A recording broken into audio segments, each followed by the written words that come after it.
अच्छो विजय साडा this side. आज हम लोग करने जा रहे हैं चार्ट रिवीजन। टॉपिक का नाम है बेसिक एंड टैक्स कैलकुलेशन। जब भी हम ये चार्ट रिवीजन करते रहेंगे, चार्ट रिवीजन का हम लोग कंसाइज कंसेप्ट कवर करेंगे। जहां जहां जरूरत होगी वहां प्रॉब्लम भी कवर करेंगे, या तो मैं आपको रेफरेंस दे दूंगा कि यार ये प्रॉब्लम आपने कर लेना, तो वो प्रॉब्लम अकॉर्डिंगली आप कर लीजिएगा। ये रेफरेंस या तो मॉड्यूल का होगा, या तो हमारे क्वेश्चन बैंक का होगा, या तो क्लास के कोई पॉइंट का रेफरेंस होगा। ये चार्ट रिवीजन करने से क्या आपकी एग्जाम पूरी की पूरी हो जाएगी, एग्जाम में हेल्प होगी। लेकिन अगर आपने अब तक के टैक्सेस पढ़ा नहीं है, तो फिर मेरे हिसाब से आपने ये चार्ट रिवीजन को अवॉइड करना चाहिए। ये चार्ट रिवीजन उन लोग के लिए ज्यादा सेंसिबल है जिन लोगों ने एक बार पहले पढ़ा है, या जिन्होंने एक बार पहले इस टैक्स के सब्जेक्ट को अंडरस्टैंड किया हुआ है। तो आइए जल्दी से चलते हैं चार्ट रिवीजन की ओर। कुछ जगह आपको लिखना है, तो जब भी आप ये चार्ट आपके पास होल्ड कर रहे हैं, hold a pen and a highlighter with you, ताकि कुछ लिखना है तो हम लिख सकें। यस, तो चलिए शुरुआत करते हैं चार्ट रिवीजन की। सबसे पहले है आपका chapter number 1, that is basic tax calculations. Basic tax calculation के अंदर में let's get something into the exam oriented approach. देखो एग्जाम के अंदर में क्या क्या आता है। चैप्टर 1 बहुत बड़ा है, लेकिन जो आपको एग्जाम के अंदर में आता है, पहला है कुछ एमसीक्यू पॉइंट ऑफ व्यू से चीजें, और दूसरा है जो आपको एक्चुअल कैलकुलेशन वाली चीजें। सबसे पहले अगर एमसीक्यू पार्ट वाली चीजें है, तो यहां पे हमें सबसे पहले लिखना चाहिए income tax is covered under entry number 82 to the union list. तो यूनियन लिस्ट की एंट्री नंबर 82 पे क्या कवर होता है? इनकम टैक्स कवर होता है। और इनकम टैक्स के कई सोर्सेज है। Yes, what are the sources of income tax law? सबसे पहले इनकम टैक्स एक्ट है, इनकम टैक्स रूल्स है, नोटिफिकेशन है, सर्कुलर है, एंड केस लॉज है। तो these are the 5 sources of income tax, that is act, rules, notification, circular and case law. Yes, आप लोगों के लिए previous year and assessment year क्या होगा? तो अगर आप मई 25, नवंबर 25, जून 25, दिसंबर 25 दे रहे हैं, तो आपके लिए प्रीवियस ईयर होगा 24-25 एंड असेसमेंट ईयर होगा 25-26। यस और नो? एंड अकॉर्डिंगली अगर आप कोई और अटेम्प्ट दे रहे हैं, तो फिर आपका अकॉर्डिंगली चेंज हो सकता है। राइट? अच्छा जी, इसके आगे हम लोग बढ़ते हैं, एक जनरल रूल पढ़ते हैं। इसको थ्योरी में बहुत ज्यादा पूछा जाता है। What is the general rule? General rule is income of previous year is taxable in assessment year. याद करो, income of previous year is taxable in assessment year. हालांकि इसके 5 एक्सेप्शन है। इन 5 केसेस के अंदर में income of previous year is taxable in the previous year itself. कौन कौन सी चीजें थी जरा याद करके देखिए। सबसे पहले NR shipping business, non resident shipping business.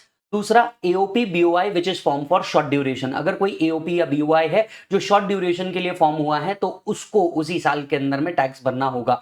तीसरा transfer of property to avoid tax. अगर कभी भी इनकम टैक्स डिपार्टमेंट को ऐसा लगता है कि that the assessor will transfer the property in order to avoid tax, तो एओ के पास पावर है कि वो उसी साल उनको नोटिस भेज करके टैक्स भरवा सकता है। चौथा है क्लोजर ऑफ बिजनेस। अगर आप बिजनेस क्लोज कर रहे हैं, तो उस प्रीवियस ईयर का एक फाइनल रिटर्न भरना पड़ता है एंड आपको उसी साल उसका टैक्स पे करना पड़ता है। एंड लास्ट है पर्सन लिविंग इंडिया परमानेंटली। कोई भी व्यक्ति जो इंडिया से परमानेंटली बाहर जा रहा है, one of the document which is required in visa application is आपका tax clearance certificate. Right? So general rule क्या है बेटा? Income of previous year is taxable in assessment year. हालांकि इसके 5 एक्सेप्शन है। अब इन 5 एक्सेप्शन को कैसे बहुत अच्छे से याद कर सकते हो? ठीक है, तो हम लोगों ने इसके लिए एक स्टोरी भी बनाई थी। जैसे विजय क्या कर रहा था? बीच पे गणपति डांस कर रहा था। इतने में एक शिप आई, शिप से उतरी एक सुंदर कन्या। सुंदर कन्या ने बोला मैं तुझे क्या बनाऊंगी? रॉकस्टार बनाऊंगी। और उसने कहा कि तू मेरे साथ चल। विजय कहता है मैं 2 काम करके आता हूं, अपना सारा सामान बेच के आता हूं और दुकान बंद करके आता हूं। जैसे ही विजय वापस आया, लड़की ने 2 वादे मांगे, तुम मुझे छोड़ के कभी नहीं जाओगे और इंडिया जैसी प्लेस पे दोबारा कभी नहीं आओगे। अब इस पूरी स्टोरी को एक अच्छे से फॉर्मेट में डाल देते हैं। सबसे पहले विजय क्या कर रहा था? गणपति डांस। गणपति मतलब AOP BOI form for short duration. इतने में कौन आई थी? शिप आई थी। सुंदर कन्या नहीं, शिप आई थी।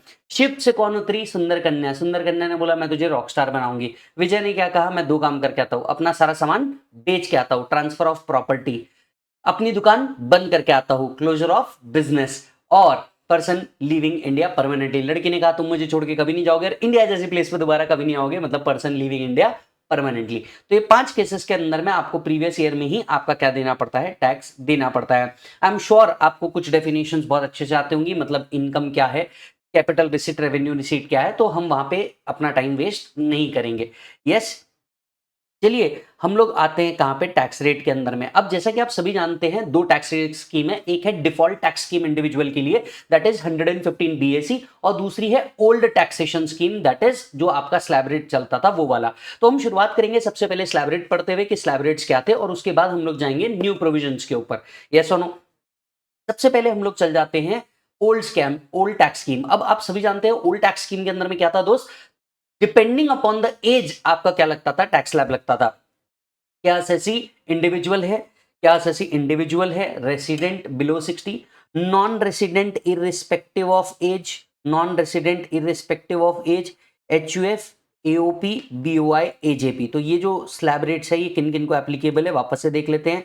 Resident below 60 years, non resident irrespective of age, age उसकी कुछ भी हो, HUF, AOP, BOI, AJP, HUF, AOP, BOI, AJP के ऊपर क्या है, ये एप्लीकेबल है, राइट। कितना, वही है बिल्कुल जो बिल्कुल चेंज नहीं हुआ है, अप टू 2,50,000 नील, 2,50,000 टू 5,00,000 5%। इसका शॉर्टकट आता है 12,500। कैसे, आप चेक कर लीजिए, कैलकुलेटर पे लीजिए 5,00,000, 5,00,000 में से 2,50,000 माइनस कीजिए, इनटू 5% कर दीजिए, आंसर आएगा 12,500 रुपए, दैट इज 12,500। ये 12,500 आपके लिए क्या बनेगा सर, टैक्स बन जाएगा। ऑब्वियसली इसके ऊपर क्या आएगा, एचईसी आएगा। आपकी इनकम अगर 5 लाख से 10 लाख रुपीस तक के है तो ये 20% आपका टैक्स आएगा, और 10 लाख तक के आपका टैक्स का शॉर्टकट बनता है 1,12,500।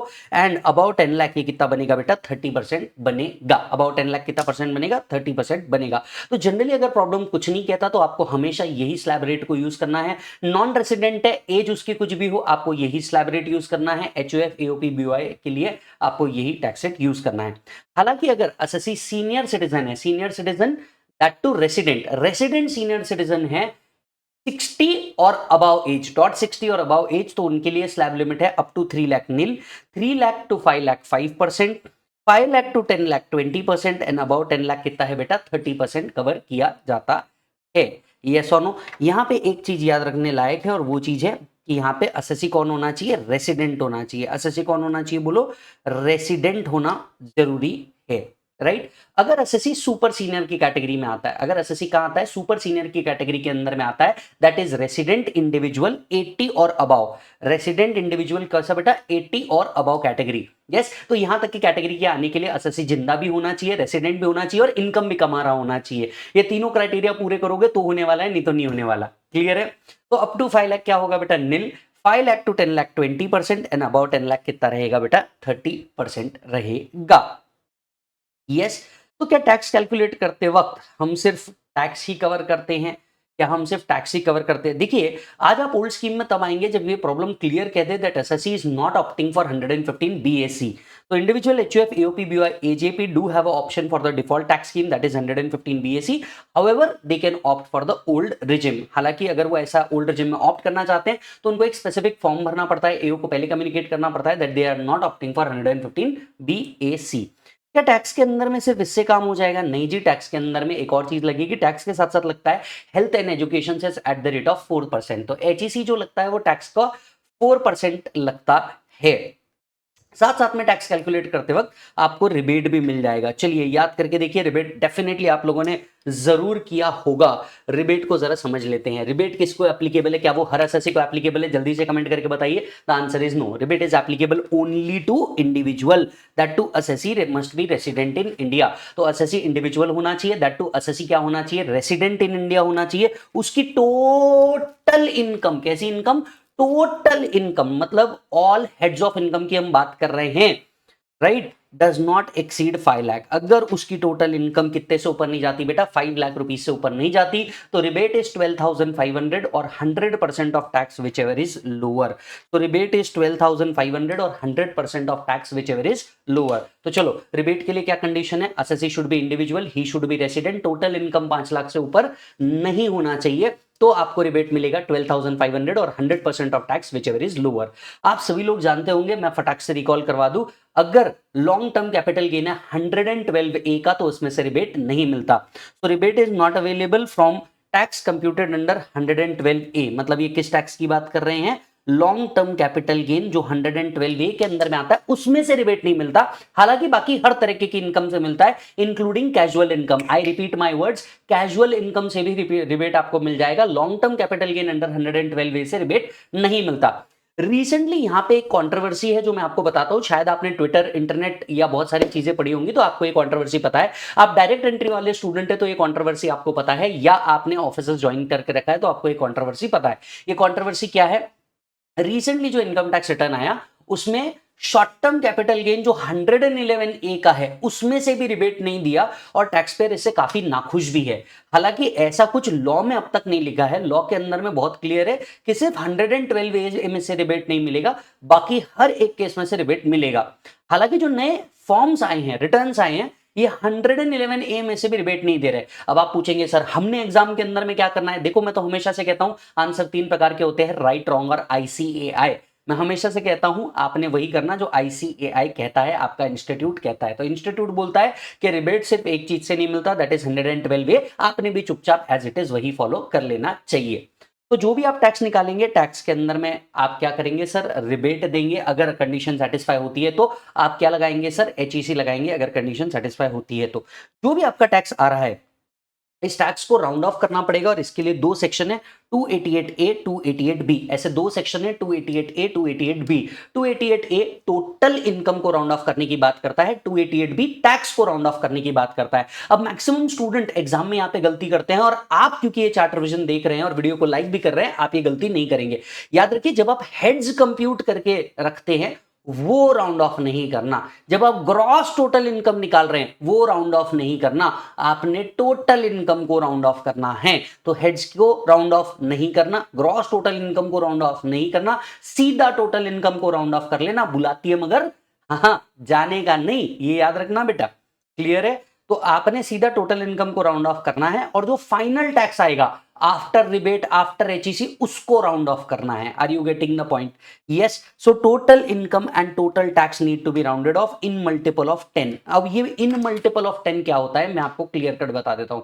देखो आपने जो भी टैक्स से आपकी टोटल इनकम आ रही है ना, इसके लास्ट फिगर पे फोकस करना। अगर आपका लास्ट फिगर 5 या 5 से ऊपर है तो हायर साइड राउंड ऑफ होगा, अदरवाइज वो लोअर साइड राउंड ऑफ होगा। अगर वो 5 या 5 से ऊपर है तो हायर साइड राउंड ऑफ होगा, नहीं तो वो लोअर साइड राउंड ऑफ हो जाएगा। आइए मैं इसको समझाता हूं कैसे।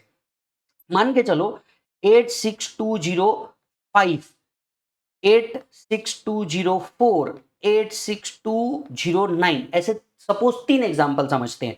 तो ऐसे केस में क्या होगा? ये बेटा लोअर साइड राउंड ऑफ हो जाएगा, ये बन जाएगा 86200, ये बनना चाहिए 86210 और ये बनना चाहिए 86210। मतलब आखिरी वाली फिगर पे फोकस करना। कौन सी फिगर पे फोकस करोगे? आखिरी वाली फिगर पे फोकस करना। ये अगर 5 या 5 से ऊपर है तो हायर साइड राउंड ऑफ कर देना, नहीं तो लोअर साइड राउंड ऑफ करना। Are you getting the point? Yes मालिक। तो चलो वापस से टैक्स निकालोगे, टैक्स के साथ साथ क्या करोगे सर? रिबेट के कंडीशन सेटिस्फाई होती हो रिबेट दोगे, या फिर आपका HEC लगाओगे और आपका फाइनल टैक्स निकालोगे। जो भी टैक्स निकालोगे उसे राउंड ऑफ करोगे, ठीक है? अब CBDT का एक सर्कुलर था, जरा समझिए ये सर्कुलर क्या कहता है। हालांकि इसके ऊपर अब तक क्वेश्चन नहीं आया तो आप इसको बहुत ज्यादा फोकस नहीं कीजिएगा।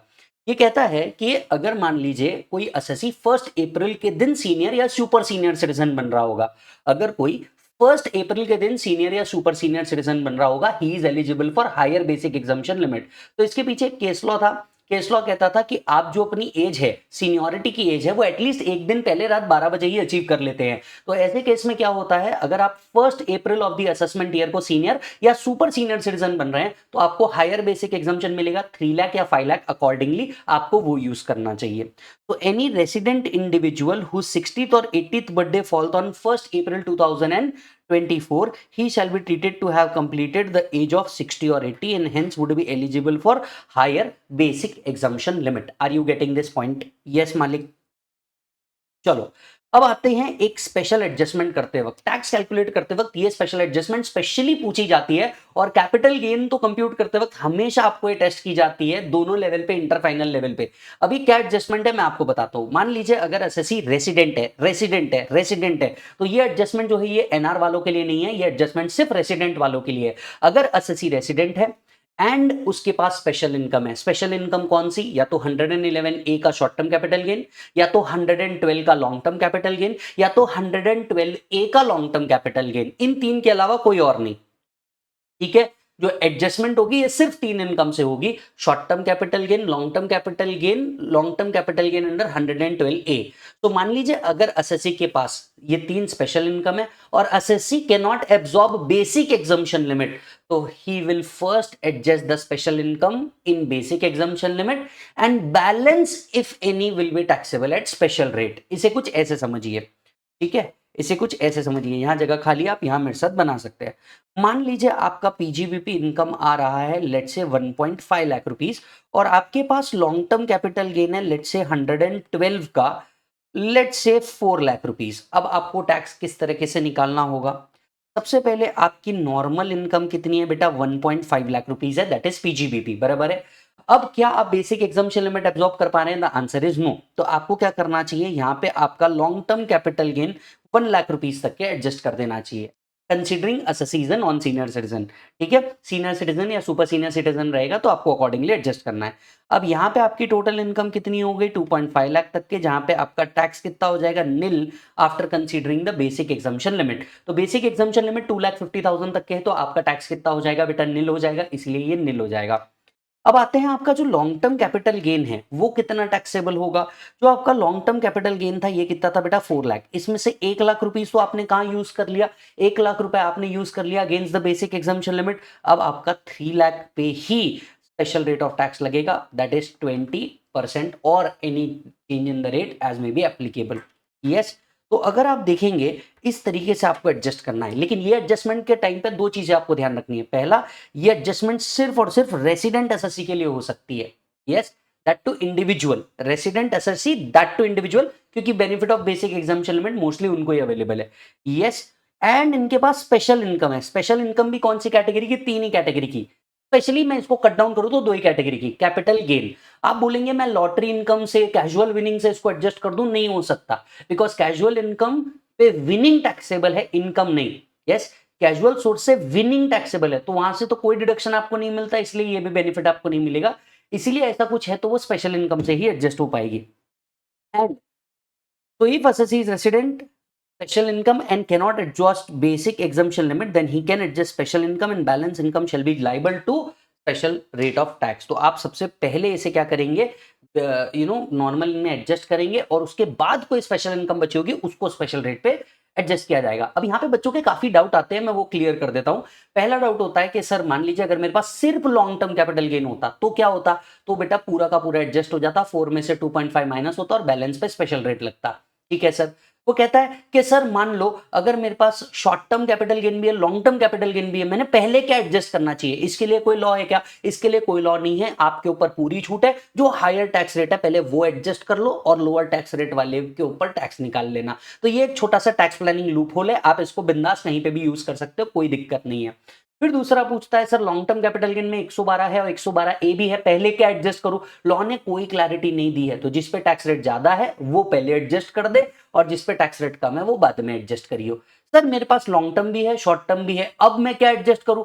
भाई मैंने जैसा कि आपको कहा, स्पेशल रेट का जिसका टैक्स रेट ज्यादा है पहले वो एडजस्ट कर ले, उसको निल कर ले, जो बच गया उसके ऊपर स्पेशल रेट लगा देना। Are you getting the point? और ऐसा खुद इंस्टीट्यूट ने किया है तो तेरे को कोई टेंशन लेने की गरज नहीं है।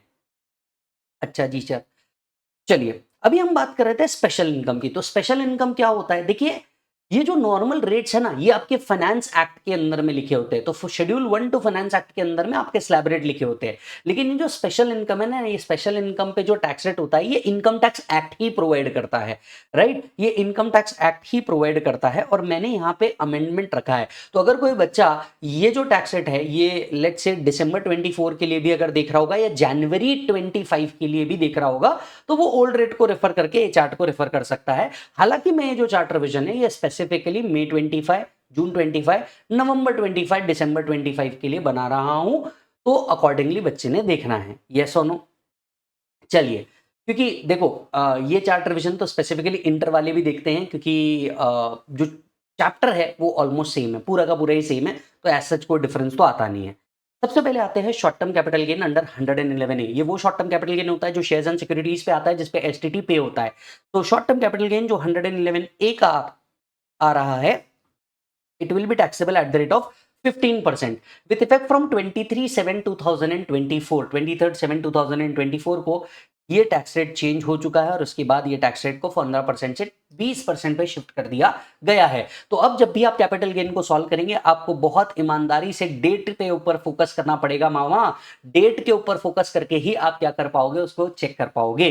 दूसरा है long term capital gain under 112। Recently finance act 2024 के अंदर में इस रेट को रिड्यूस किया गया है। आप सभी जानते होंगे लॉन्ग टर्म कैपिटल गेन 112 कितने परसेंट पे होता था, 20% पे होता था। अब इसे चेंज करके कर दिया गया है 12.5%, इसे रिड्यूस किया गया है और ये रिडक्शन डेट है 23/7/2024 एंड ऑनवर्ड्स की। क्लियर है। फिर आता है आपका short term capital gain under 112A, यहां बढ़ाया गया है। तो यहां दो अमेंडमेंट है, दोनों अमेंडमेंट को ध्यान से देखना। आपको अगर याद होगा तो हम कहा जाता था long term capital gain under 112A जो है वो 1 लाख के बियॉन्ड 10% पे टैक्स होता था। याद आ रहा है आप सभी लोगों को।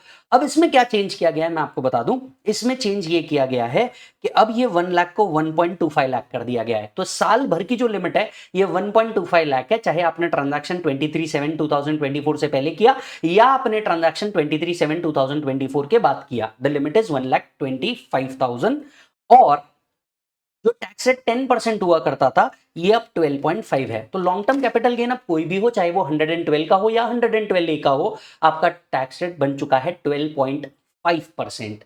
अगर आप 112A में आ रहे हैं beyond 1,25,000 12.5%, beyond 1,25,000 10%, depending upon date आप कब ट्रांसफर कर रहे हैं। इसे कुछ ऐसे समझिए, राइट। मान लीजिए आपको long term capital gain arise हुआ, आपने रिलायंस का शेयर बेचा 112A के अंदर में अराइज हुआ और आपको यही अराइज होता है लेट्स से 30 जून 2024 को और एक अराइज होता है 38 2024 को। ठीक है, हम दो डेट के साथ कंसिडर करते हैं। आपको टैक्स रेट क्या लेना है वो समझाता हूं। यहां पे अज्यूम कीजिए कि आपका लॉन्ग टर्म कैपिटल गेन आया 5 लाख रुपए। तो आप यहां पे क्या करेंगे सर, आपको पता है 5 लाख माइनस 1.25 लाख पे आप कितना लेते थे, 10% लेते थे, बराबर है। यही अगर इस डेट को होगा तो 5 lakh minus 1.25 lakh into into 12.5%। Are you getting the point. वो अब इस तरीके से हो जाएगा। तो आपका डेट ऑफ सेल डिटरमाइन करेगा कि आपका टैक्स रेट क्या होगा। हालांकि ये जो 1 लाख की लिमिट थी ये 1,25,000 हो चुकी है फाइनेंस एक्ट 2024 से। Are you getting the point. Finance act 2024 से। क्लियर है मालिक ये। चलिए, तो 1.25 लाख तो कॉमन है, चाहे वो 23/7 के पहले हो या 23/7 के बाद हो, वो एक कॉमन पॉइंट है। हालांकि टैक्स रेट जो है ये बिल्कुल बदल जाएगा। क्लियर मालिक। कैजुअल इनकम जो तो वो 115 डबल बी के अंदर में कवर होता है, that is winning from lottery, horse word, puzzles, games, any kind of games. इसके ऊपर 30% था, 30% है, 30% रहेगा। इसमें कहीं कोई चेंज नहीं है, इसमें कहीं कोई चेंज नहीं है। क्लियर मालिक। तो यहाँ अमेंडमेंट, यहाँ अमेंडमेंट, यहाँ अमेंडमेंट। आप देख सकते हैं चार्ट के अंदर में जहां जहां पे भी अमेंडमेंट है मैंने वो रेड से मार्कअप किया है ताकि आपको इजीली फाइंड आउट हो जाए कि अमेंडमेंट कहां कहां पे है। यस। चलिए, फिर आता है 115 BBJ, that is online game. Last year इस सेक्शन को इंट्रोड्यूस किया गया था। अगर आप ऑनलाइन गेम से विन करते हैं, जैसे जंगली रमी पे आओ ना महाराज, ड्रीम 11 या any other kind of online games, तो इसके ऊपर आपका जो टैक्स रेट है मालिक ये आएगा 30% के हिसाब से।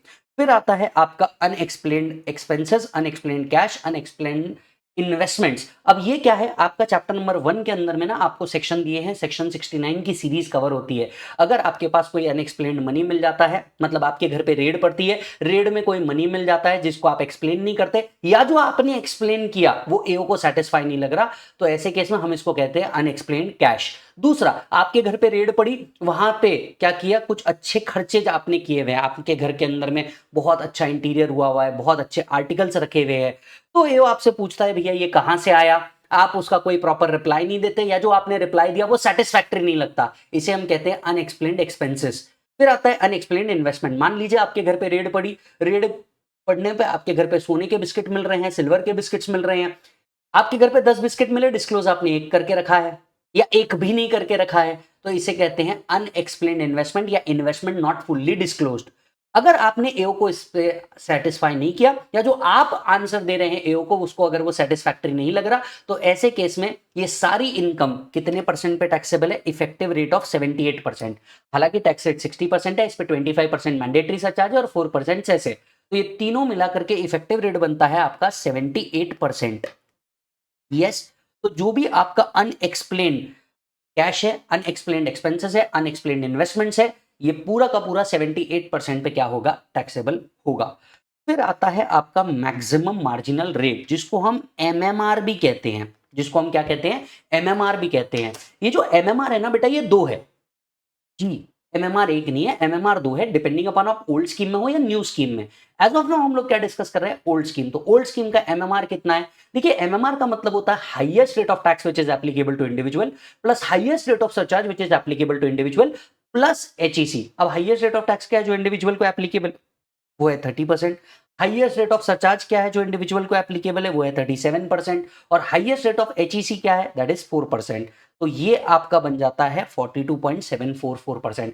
Highest rate applicable to individual of tax plus highest rate of surcharge plus HEC, ये आपका बनता है 42.744%।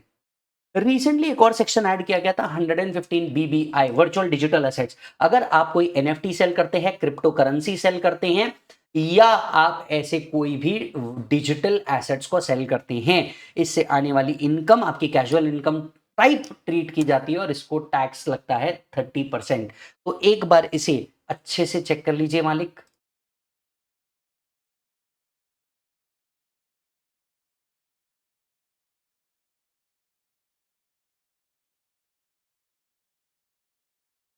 क्या है बेटा, चलो ये हुआ आपके स्पेशल रेट ऑफ टैक्स। पर इससे ही काम नहीं चलता, इसके अलावा एक और कॉन्सेप्ट होता है टैक्स कैलकुलेशन करते वक्त, सरचार्ज। कुछ याद आ रहा है आपको जब आप सरचार्ज पढ़ते हैं? यस, चलिए सरचार्ज के बारे में बात कर लेते हैं। सरचार्ज क्या है, एडिशनल टैक्स है, that is tax on tax. Surcharge जितना भी कलेक्ट होता है ये सारा का सारा सेंटर रखता है, ये स्टेट के साथ शेयर नहीं करता। क्या आप ये बात जानते हैं? हम लोगों ने रेगुलर और फास्ट ट्रैक दोनों में ये बात बताई थी। तो चलो याद करते हैं। ये जो सरचार्ज होता है ना दोस्त, ये जो सरचार्ज होता है ये कब एप्लीकेबल होता है, अगर आपकी इनकम एक स्पेसिफिक लिमिट के ऊपर जाती है तो आपके ऊपर सरचार्ज एप्लीकेबल होता है। अब ये लिमिट क्या है, ये लिमिट मैं आपको बता दूं। सबसे पहली बात, ये जो सरचार्ज हम डिस्कस कर रहे हैं, ये डिस्कस कर रहे हैं individual HUF AOP BY AGP के लिए, ठीक है। अच्छा जी, तो ये जो सरचार्ज है, ये सरचार्ज कब एप्लीकेबल और किस पे एप्लीकेबल और कितना एप्लीकेबल है? अगर आपकी टोटल इनकम, अब ये टोटल इनकम क्या होती है, चलिए रिवाइज कर लेते हैं फटाफट। और अगर आप लिखना चाहें तो बिल्कुल मेरे साथ लिख भी सकते हैं। आपकी टोटल इनकम क्या होती है सर? आपकी टोटल इनकम बनती है आपकी gross total income. Gross total income मतलब income of all 5 heads plus clubbing minus set off, आपकी ग्रॉस टोटल इनकम।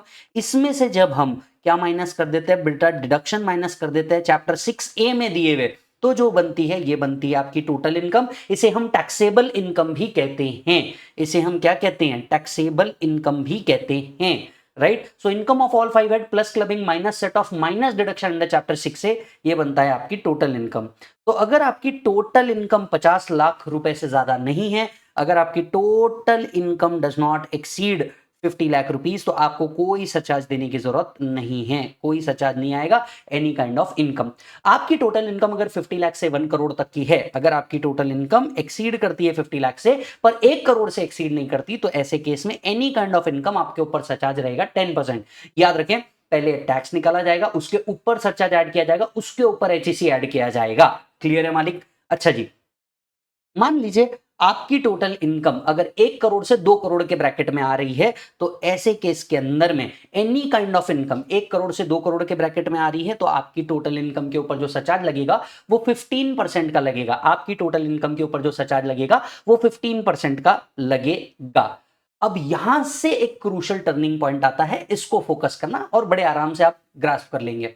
अगर आपकी other income other than capital gain and dividend income, अगर आपकी total income other than capital gain and dividend income 2 crore के ऊपर जाती है, तो जो अदर इनकम है ना बेटा, उसके ऊपर सरचार्ज लगेगा 25%।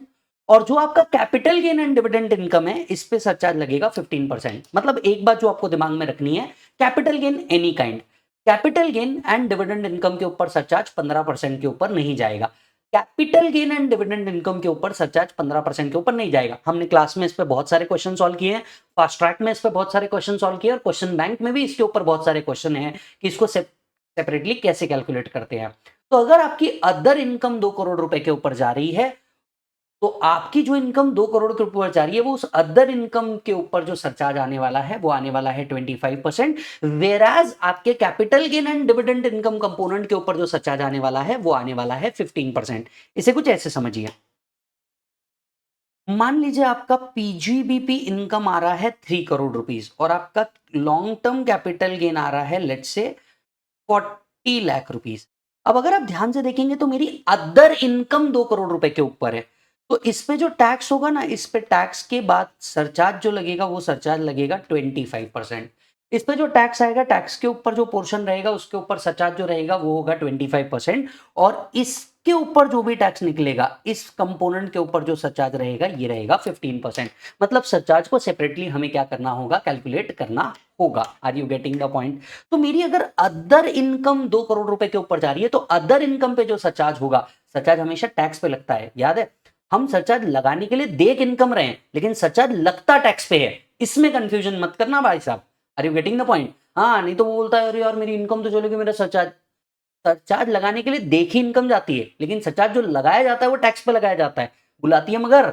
हाँ, जानेगा नहीं, ये याद रखने का बेटा, ठीक है? अच्छा जी, अब आते हैं आपके long term capital gain and dividend income के ऊपर। अब मान लो अगर इसी एग्जांपल में मैं लॉन्ग टर्म कैपिटल गेन की जगह डिविडेंड रख देता तो भी आंसर सेम ही होता। Getting the point? तो capital gain and dividend component के ऊपर जो मैक्सिमम रेट ऑफ सरचार्ज है वो बनता है आपका 15%, और आपकी जो अदर इनकम है इन दो कैटेगरी ऑफ इनकम को छोड़ करके उस पर सरचार्ज है 25%। बराबर है? अब आते हैं कैटेगरी कब तक के, अगर आपकी इनकम 2 करोड़ से 5 करोड़ है तो ऐसा होता है। मान लीजिए आपकी इनकम 5 करोड़ से ऊपर है, तो जो बहुत जल्दी हो जाएगी प्रोफेशनल बनने के बाद। आपकी इनकम अगर 5 करोड़ से ऊपर है, अदर इनकम 5 करोड़ से ऊपर है, तो अदर इनकम पे सरचार्ज 37% होगा, और capital gain and dividend income के ऊपर जो सरचार्ज होगा वो 15% होगा। Are you getting the point? Yes. तो आपकी जो अदर इनकम है, अदर इनकम पे सरचार्ज 37% होगा, और जो आपकी capital gain and dividend income है वो 15% पे होगा। अब इसी एग्जांपल में ले लीजिए, इसी एग्जांपल में अगर ये 3 करोड़ की जगह 6 करोड़ होता, 3 करोड़ की जगह 6 करोड़ होता, तो यहाँ पे सरचार्ज क्या होता, 25% की जगह 37% होता। हालांकि capital gain and dividend income के ऊपर सरचार्ज कितना होगा, 15% ही होगा। ठीक है, तो चलिए क्विकली रिवाइज कर लेते हैं। अगर आपकी income up to 50 lakh rupees है, there is no surcharge. 50 lakh to 1 crore any kind of income 10%, 1 crore to 2 crore any kind of income 15%, 2 crore to 5 crore other income 25%, capital gain and dividend हाँ 15%। अगर आपकी अदर इनकम 5 करोड़ के ऊपर है तो अदर इनकम के ऊपर surcharge 37%, capital gain and dividend के ऊपर बिल्कुल करेक्ट 15%। क्लियर है? अब एक लास्ट सिचुएशन को और कंसिडर किया गया, बड़ा आसान है और आप बड़े आसानी से देख लेंगे। यस, और ये चार्ट रिवीजन में अगर आपको मजा आ रहा है तो कॉन्ग्रेचुलेशन, आपने एक बहुत स्मार्ट डिसीजन लिया है। चलो ध्यान से समझते हैं लास्ट वाला सिचुएशन। मान लो अगर आपकी total income including capital gain and dividend income कितने से ऊपर जा रही होगी, 2 करोड़ के ऊपर जा रही होगी, but the case is not covered by point number 4 और पॉइंट नंबर 5। तो ऐसे केस में मैक्सिमम रेट ऑफ सरचार्ज 15% होगा। ऐसे केस में मैक्सिमम रेट ऑफ सरचार्ज कितना होगा बेटा, 15%। आइए इसे कुछ एग्जांपल के साथ समझाता हूं। मान लीजिए आपका पीजीबीपी आ रहा है 1.4 करोड़ और आपका लॉन्ग टर्म कैपिटल गेन आ रहा है 1 करोड़। आपका टोटल कितना पहुंचा, 2.4 करोड़। अब देखिए ये एग्जांपल में हमारी अदर इनकम ऑलरेडी 2 करोड़ या 5 करोड़ के ऊपर थी। ये प्रॉब्लम इस प्रॉब्लम से अलग कैसे है? इस प्रॉब्लम में हमारी अदर इनकम 2 करोड़ के ऊपर नहीं है, so this is not covered either by 4, this is not either covered by 5। Are you getting the point? This is not covered either by 4, this is not covered either by 5।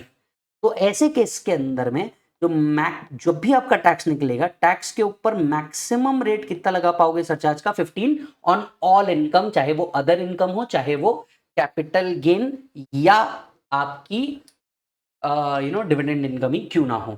Are you getting the point? तो यहां पे अगर आप देखेंगे दोनों में difference क्या है, यहां पे आपका पीजीबीपी इनकम ही, दैट इज अदर इनकम ही 2 करोड़ के ऊपर था, यहां पे ये मिला के 2 करोड़ के ऊपर जा रहा है। तो ऐसे केस में मैक्सिमम रेट ऑफ सरचार्ज कितना रखा गया है, 15% रखा गया है। क्लियर है?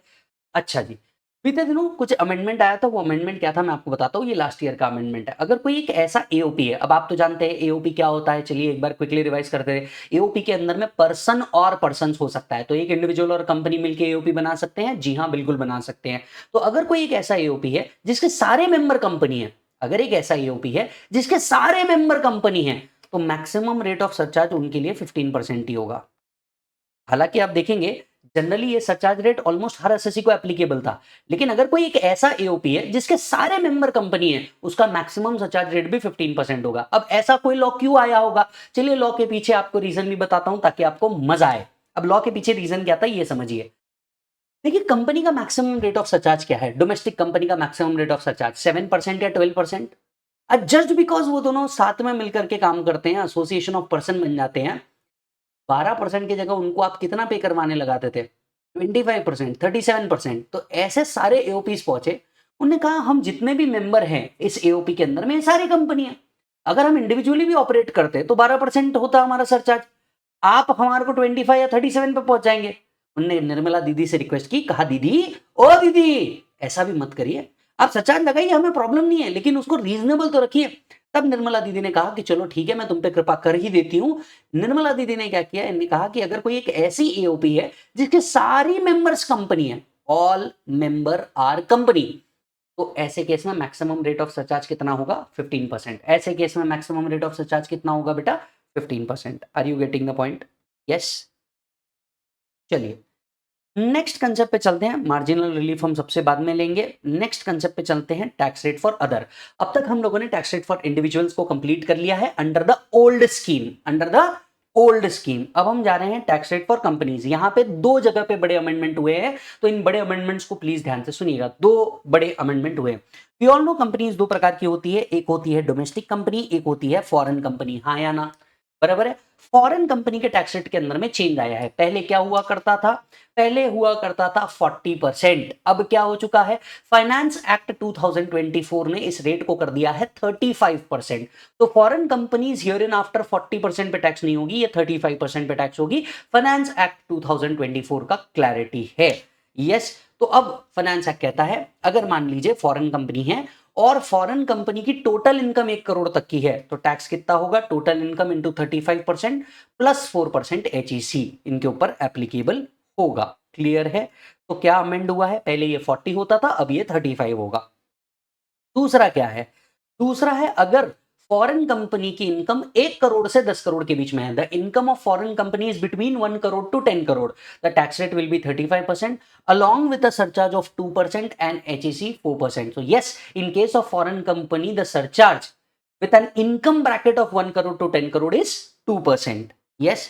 If the foreign company's income is about 10 crore, if the foreign company's income is about 10 crore, tax rate will be 35% plus 5% surcharge plus 4% HEC. Are you getting the point? Plus 5% surcharge plus 4% HEC. So what are the rate of surcharge for a foreign company?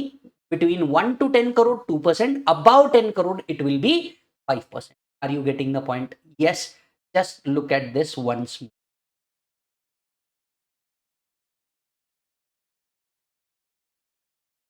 अच्छा, अगर आपने regular class join करी है DT की, तो आपने देखा होगा ये चार्ट तो मैंने खुद आपको क्लास में बना करके दिया है। यस और नो? राइट। फिर आते हैं डोमेस्टिक कंपनी के ऊपर। फिर आते हैं किसके ऊपर मालिक, अब डोमेस्टिक कंपनी के ऊपर आते हैं। अब ये डोमेस्टिक कंपनी के लिए क्या है, तो मैं आपको बता दूं डोमेस्टिक कंपनी के लिए क्या है। सबसे पहले डिपेंड करता है क्या वो कंपनी एग्जिस्टेंस में थी 22-23 में भी। यस। यहां पे पहले 21-22 लिखा था, इस फाइनेंस एक्ट से इसे क्या कर दिया गया है, 22-23 कर दिया गया है। हालांकि हर साल सिर्फ इसमें एक ईयर आगे बढ़ जाता है, मैंने रेगुलर लेक्चर के अंदर में भी आपको ये बताया है। तो अगर कंपनी का टर्नओवर, यहाँ पे टीओ का मतलब टर्नओवर है, ठीक है, अगर डोमेस्टिक कंपनी का टर्नओवर 22-23 में डज नॉट एक्सीड 400 करोड़, अगर 22-23 में जो इनका टर्नओवर है, आप खड़े 24-25 के अंदर में है, पर टर्नओवर कब का देखना है, 22-23 का टर्नओवर देखना है आपको, 2 साल पहले का। बराबर है। अगर 2 साल पहले का टर्नओवर आपका 400 करोड़ से नीचे है, तो tax rate is 25%। Up to 1 crore 25% plus 4%, 1 crore to 10 crore 25% plus 7% plus 4%, और अबाउट 10 करोड़ 25% प्लस 12% प्लस 4%। तो डोमेस्टिक कंपनी के केस में सरचार्ज रेट कितना है, डोमेस्टिक कंपनी के केस में बेटा सरचार्ज रेट है आपका 7% between 1 to 10 crore and 12% between about 10 crore rupees. Are you getting the point? Yes. अगर कंपनी 22-23 के बाद आती है या उसका टर्नओवर 400 करोड़ के ऊपर था, तो ऐसे केस में यू कंटिन्यू टू पे the tax at the rate of 30% along with a surcharge of 7 or 12% as the case may be if income exceed 1 crore or income exceed 10 crore rupees। तो ये था आपका कंपनीज का tax rate. कहाँ changes आए हैं? दो जगह चेंजेस आए हैं। Foreign company here in after will be tax at 35% and दूसरा चेंज यहाँ पे पहले 21-22 था, अब 22-23 कर दिया गया है। Rest everything remain same. Check कर लो एक बार।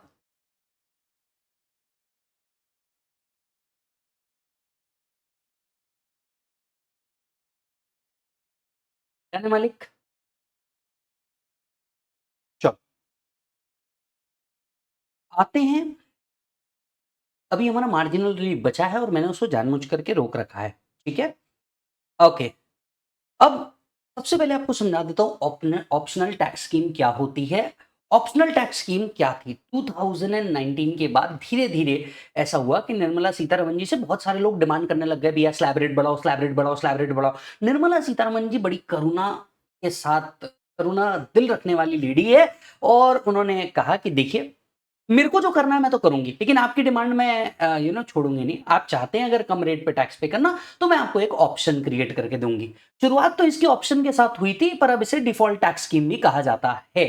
तो पहले ये ऑप्शनल था, लेकिन क्या हुआ, बजट ने क्लियर कर दिया कि 115 बीएसई अब डिफॉल्ट टैक्स स्कीम होगा और ये जो ओल्ड स्कीम अभी हम तक पढ़ते आ रहे थे ये अब आपके लिए ऑप्शनल बन जाएगा। क्लियर है? बस तब से अब यू हुआ कि जो ओल्ड स्कीम है वो बन गया ऑप्शनल और 115 बीएसई बन गया डिफॉल्ट स्कीम। हालांकि ये जो 115 बीएसई है यही डिफॉल्ट है। आप अंडरस्टैंड कीजिएगा, यही डिफॉल्ट स्कीम है। मतलब ये सारे के सारे आज भी ऑप्शनल चल रहे हैं। मतलब कंपनी के लिए सबसे पहले टैक्स रेट जो एप्लीकेबल होंगे, राइट, वो 25 या 30% होंगे और अगर कंपनी 115 बी में आती है तो उनके लिए न्यू टैक्स स्कीम एप्लीकेबल होगी। तो डिफॉल्ट जो किया गया है वो सिर्फ और सिर्फ किसके लिए किया गया है? Individual HUF AOP BY AJP के लिए। दैट इज 115 बीएसई को ही सिर्फ क्या किया गया है? डिफॉल्ट किया गया है। बाकी ये जितने भी सेक्शन है, बीएए, बीएबी, बीएडी, बीएई, ये सारे के सारे आपके आज भी क्या चल रहे हैं मालिक? बोलो। यस, ऑप्शनल चल रहे हैं। अब हमारे ओल्ड टैक्स स्कीम के अंदर में एक ही चीज बची है, दैट इज मार्जिनल रिलीफ। अब ये मार्जिनल रिलीफ क्या होता है दोस्तों? देखिए, जब भी आपकी इनकम स्लाइटली ऊपर जाती है ऐसे लिमिट से जहां पे आपका सरचार्ज रेट चेंज हो रहा है या सरचार्ज एप्लीकेबल हो रहा है, तब आपको मार्जिनल रिलीफ एप्लीकेबल होता है। एक बात याद रखिए, मार्जिनल रिलीफ ऑल एसएससीज को एप्लीकेबल है।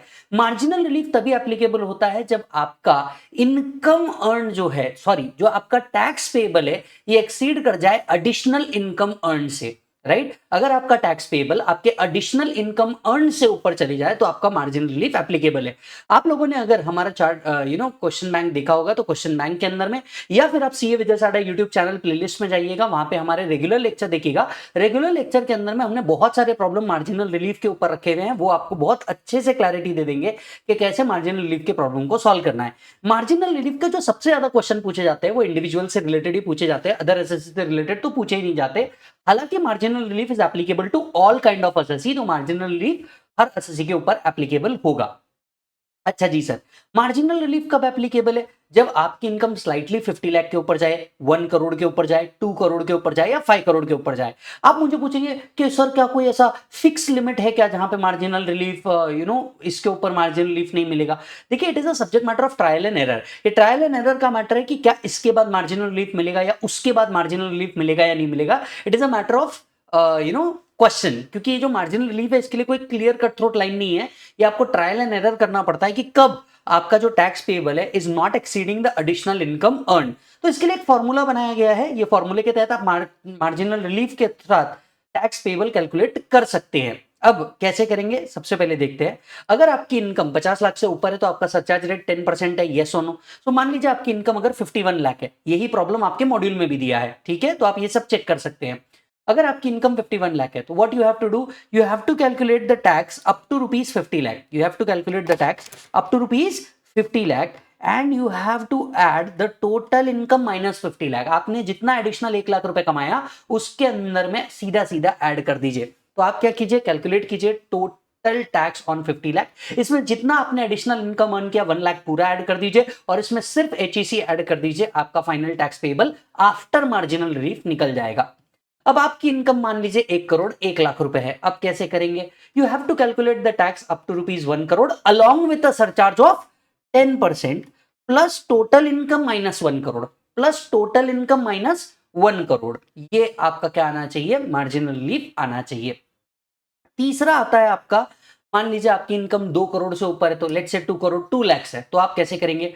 You have to calculate the tax up to 2 crore along with a surcharge of 15%।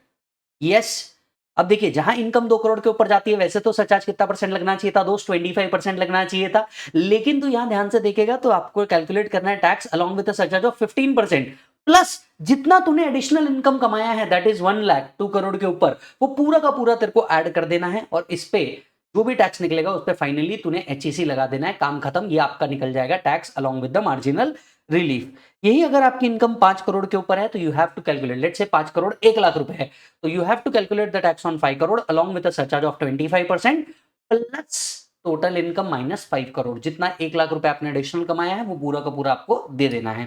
Yes, फिर इसमें फाइनली एचईसी ऐड कर लेना, तो आपका क्या निकल जाएगा? आपका निकल जाएगा tax payable after marginal relief. Getting the point? एक बार चेक कर लीजिए, ऑलमोस्ट हर असेसी को क्या मिलता है? मार्जिनल रिलीफ का बेनिफिट मिलता ही मिलता है। क्लियर है? हालांकि अब मैं आपसे एग्जाम पॉइंट ऑफ व्यू की अगर बात करूं, क्योंकि देख कितना भी कर ले तेरा अप्रोच एग्जाम ओरिएंटेड अप्रोच दोस्त जब तक के नहीं होगा ना तब तक के तू पास नहीं होगा। देख यही एक डिफरेंस आता है, जो बच्चा रैंकर होता है, देख पढ़ते सब है, गोल सब सेट करते हैं, लेकिन जो बच्चा रैंक के लिए प्रिपेयर कर रहा होता है ना, वो एक चीज तुमसे अलग करता है, वो एग्जाम ओरिएंटेड अप्रोच की तरफ पढ़ता है। वो बोलता है देख ठीक है कंटेंट इतना सारा है, तो ये बता एग्जाम में क्या आता है। मार्जिनल रिलीफ वो चीज है जिसके ऊपर तुम फोकस तो करोगे लेकिन ये एग्जाम में बहुत ज्यादा पूछा नहीं जाता। यस और नो? आप अभी जो रिसेंट पेपर्स आए थे आप उसको भी उठा करके देखोगे तो नहीं पूछा जाता, तो तुम वहां पे थोड़े से ईज हो सकते हो। क्लियर है? तो यहाँ पे आपका ओल्ड स्कीम खत्म होता है और अब हम लोग चालू कर रहे हैं आपके default and optional tax scheme. तो अब वीडियो में हम लोग आगे बढ़ते हैं और वीडियो के अंदर में देखते हैं डिफॉल्ट टैक्स स्कीम और ऑप्शनल टैक्स स्कीम। राइट, सबसे पहले हम बात करते हैं 115 बीएसी। इसे डिफॉल्ट टैक्स स्कीम कहा जाता है और प्रॉब्लम आपको बड़ा क्लियर दे देता है, असेसी इज ऑप्टिंग और नॉट ऑप्टिंग फॉर 115 बीएसी। तो प्रॉब्लम में ये बहुत क्लियर लिखा होगा, वो कंफ्यूजन वाला मैटर होता ही नहीं कि अगर सर प्रॉब्लम में कुछ ना दिया जाए तो, ऐसा कुछ नहीं होता। ये सेक्शन आए हुए बहुत टाइम हो गया है और ऑलमोस्ट हर क्वेश्चन के अंदर में लिखा होता है is he opting for 115 BAC और नॉट ऑप्टिंग फॉर 115 बीएसी। तो अब वो क्वेश्चन खत्म है। क्लियर है मालिक? अच्छा, क्या 115 बीएसी के अंदर में अमेंडमेंट आया है? The answer is yes. Finance act 2024 से इसके अंदर में अमेंडमेंट्स आए हैं और ये जो अमेंडमेंट्स है ये रेलेवेंट अमेंडमेंट्स भी है, क्योंकि इसके कारण आपका क्वेश्चन बैंक पूरा का पूरा चेंज हो रहा है। तो जो भी बच्चा मई 25, नवंबर 25, जून 25, दिसंबर 25 या फिर जनवरी 26 तक के अटेम्प्ट दे रहा है, स्पेशली इस बेसिक चैप्टर के अंदर में, इन सभी बच्चों को मैं ये कहना चाहता हूं कि भैया आपका क्वेश्चन बैंक जो है ये चेंज हो जाएगा, क्योंकि almost every tax calculation has changed. Almost every tax calculation has change because finance act ने क्या कर दिया भाई साहब, इसका जो स्लैब रेट है इसे चेंज कर दिया गया है। तो सर ये समझते हैं एसएससी कौन होना चाहिए, क्या होना चाहिए। 115 बीएससी डिफॉल्ट टैक्स स्कीम है। निर्मला सीतारमन जी ने कहा देखिए मैं आपको 115 बीएससी का डिफॉल्ट टैक्स स्कीम दे देती हूं, आपको हायर बेसिक एग्जाम्पशन लिमिट दे देती हूं, आपको हायर रिबेट दे देती हूं, लोअर टैक्स रेट दे देती हूं, लेकिन आपको कुछ डिडक्शन एंड एग्जाम्पशन है वो छोड़ने होंगे। तो you can take the benefit of higher basic exemption limit but you have to leave certain deduction and certain exemption, then and only then you can opt for 115 BSE. So let's go for it. Assessee should be individual, HUF, AOP, BOI, AJP, maybe resident, maybe non-resident. So it must be noted that this section is applicable for resident as well as for non-resident. Are you getting the point? So this section is applicable for resident as well as non-resident, both can take the benefit. The most important factor for this particular section is you don't have to remember the tax rate as per the age. Irrespective of age, whether he is less than 60, above 60 or above 80, there is a single slab rate and there is a change in slab rate as per the Finance Act 2024. Now what is that tax rate? Section 115 BSE 1A says up to 3 lakh rupees there will be no tax. So up to 3 lakh rupees there will be no tax. Earlier there was 3 lakh to 6 lakh slab. This has been changed. 3 lakh to 7 lakh 5% shortcut will be 20,000. Now how I determine shortcut, how I have written the shortcut, 7 lakh minus 3 lakh into 5%, that is 20,000 rupees. Are you getting the point? Yes. If the income is between 7 lakh to 10 lakh, yes, the tax rate is 10%. If the income is between 10 lakh to 12 lakh, the tax rate is 15%. If it is between 12 lakh to 15 lakh, the tax rate is 20%. And if it is about 15 lakh, the tax rate is 30%. याद रखने वाली बात क्या, अगर आपकी income 15 lakh रुपए के ऊपर है तो बेसिक शॉर्टकट ऑफ टैक्स है 1,40,000 तक का टैक्स आ जाएगा। यानी मान लीजिए अगर 20 लाख के ऊपर आप टैक्स कैलकुलेट कर रहे हैं दोस्त, तो 20 लाख में से 15 लाख तक का टैक्स 1,40,000, बचे हुए 5 लाख पे 30%। Are you getting the point? So up to 3 lakh nil, 3 lakh to 7 lakh 5%, 7 lakh to 10 lakh 10%, 10 lakh to 12 lakh 15%, 12 lakh to 15 lakh 20%, and above 15 lakh 30% will be the tax rate. 30% will be the tax rate. Are you getting the point? Okay. What about rebate? यहाँ rebate change है। जी हाँ, old scheme के अंदर में और new scheme के अंदर में रिबेट जो है मालिक ये चेंज है। हालांकि conditions for the rebate same है, लेकिन रिबेट का जो अमाउंट है ये चेंज हो जाता है। कौन कौन सा अमाउंट है चलिए डिस्कस करते हैं। रिबेट के लिए एसएससी कौन होना चाहिए था? इंडिविजुअल होना चाहिए था। याद आ रहा है आपको? वो कौन होना चाहिए था सर? रेसिडेंट होना चाहिए था। और उसकी total income under the old scheme कितनी थी? 5 लाख। यहां total income does not exceed 7 lakh. जी हाँ, यहां रिबेट आपको तभी मिलेगा जब आपकी टोटल इनकम 7 लाख रुपीस के ऊपर नहीं जा रही, तो आपको रिबेट मिल जाएगा दोस्त। Total income does not exceed 7 lakh, तो रिबेट कितना मिलेगा? 25,000 और 100% of tax which ever is lower. हालांकि जो पॉइंट कॉमन था वो कॉमन ही है, rebate is not available if the tax is under 112A। तो long term capital gain 112A में से कोई रिबेट नहीं मिलेगा। अदरवाइज आपकी टोटल इनकम अगर 7 लाख रुपीस से ऊपर नहीं जा रही तो आपको रिबेट मिलेगा 25,000 और 100% of tax which ever is lower. 25,000 और 100% of tax which ever is lower का आपको क्या मिलेगा? रिबेट मिलेगा। यस, तो ओल्ड स्कीम के लिए रिबेट था 5 लाख, न्यू के लिए है 7 लाख रुपीस। वहां मैक्सिमम रिबेट था 12,500, यहां मैक्सिमम रिबेट है 25,000। दोनों भी जगह एक पॉइंट कॉमन है, 112 में से रिबेट मिलता नहीं। क्लियर है मालिक? अच्छा, यहां एक और चीज है जो आपका ध्यान अट्रैक्ट करनी चाहिए। यहां रिबेट के साथ साथ मार्जिनल रिलीफ मिलता है। हालांकि ओल्ड स्कीम में ऐसा कुछ नहीं है, न्यू स्कीम 115 BAC में रिबेट के साथ साथ आपको मार्जिनल रिलीफ मिलता है। अब आप पूछेंगे ये कैसे वर्क करता है? देखिए हो क्या रहा था, इसके पीछे एक प्रैक्टिकल रीजन समझा देता हूं आपको। अगर लॉ कि मैं तो हमेशा कहता हूं पढ़ो तो हद कर दो वरना प्रोग्राम रद्द कर दो, क्योंकि अगर टैक्स आपको दिल से समझ में आ गया ना दोस्त, तो आपको कभी भी लॉ को लर्न करने की जरूरत नहीं पड़ेगी। और इसी फंडामेंटल प्रिंसिपल पे मैं चलता भी हूं। अब देखिए हो क्या रहा था, मान लीजिए अगर मेरी इनकम 7,15,000 है, सिर्फ 7,15,000 है। अब 7 लाख तक के होती तो मेरा टैक्स जीरो होता, क्योंकि रिबेट मिल जाता 25,000 तक का, बराबर है। अब 7,15,000 होने के कारण मेरे को टैक्स कैसे लगता था जरा देखते हैं। अप टू 3 लाख नील आता था, बराबर है। 3 लाख से लेके 7 लाख तक का मेरा टैक्स आता था 20,000 रुपीज, बराबर है। और 15,000 का 10% ये कितना आता था? 1,500 रुपीज आ जाता था, बराबर है कि नहीं है? चेक कर लो। 3 लाख तक के नील, 3 लाख टू 7 लाख 5%, मतलब कितना आता है? 4 लाख, 4 लाख का 5% 20,000 रुपीज आ जाता है। और जितना एक्सेस हुआ, अब हमारे पास कितना था? 15,000। यस, 7,15,000 वाज आवर इनकम, तो 15,000 एक्सेस था। 15,000 का 10% कितना होता था? 1,500 रुपए। अब मेरा टोटल टैक्स कितना हो जाता था? 21,500 रुपीज, बराबर है। अब ध्यान से सोच, एसएससी के साथ प्रॉब्लम क्या हो रही थी? एसएससी के साथ प्रॉब्लम क्या हो रही थी भाई साहब? एसएससी के साथ प्रॉब्लम ये हो रही थी, उसने एडिशनल इनकम कितनी कमाया, जस्ट बिकॉज उसने 15,000 ज्यादा कमाया, उसको टैक्स कितना पे करना पड़ रहा है? एडिशनल 21,500। ये कौन सा न्याय है? कौन से देश का ये न्याय है जहां पे इनकम ही 15,000 कमाया लेकिन उस पे आने वाला टैक्स कितना हो रहा है भाई साहब? 21,500, दैट इज 21,500। आप ही बताइए क्या ये जस्टिफाइड है? Answer is no. इस केस में तो एसएससी कहता या तो मैं 15,000 एडिशनली इनकम शो ही ना करूं, या तो मैं किसी तरीके का टैक्स जुगाड़ कर दूं, या तो मैं किसी तरीके की टैक्स प्लानिंग कर दूं। बराबर बात है। मतलब उसने वो तो ये बोलेगा ना यार 15,000 कमा के मैंने गलती कर दी क्या? आप मैंने कमाया 15,000 है extra and I am liable to pay 21,500। Is it making any sense? The answer is no, right? Law maker has understood this point कि यार ये बात तो बिल्कुल बराबर बोल रहा है, that this law will not make any sense, और even if it make sense nobody is going to follow it. Are you getting the point? Nobody is going to follow it. उन्होंने क्या किया? मार्जिनल रिबेट लेकर के आया। किसके साथ? Rebate के साथ। अब मार्जिनल रिलीफ जब भी आ जाता है, आप तो जानते हैं tax payable does not exceed additional income earn, तो यहां पे भी मार्जिनल रिलीफ लगेगा। अब कैसे लगेगा?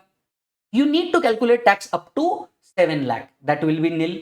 Tax up to 7 lakh, that will be nil.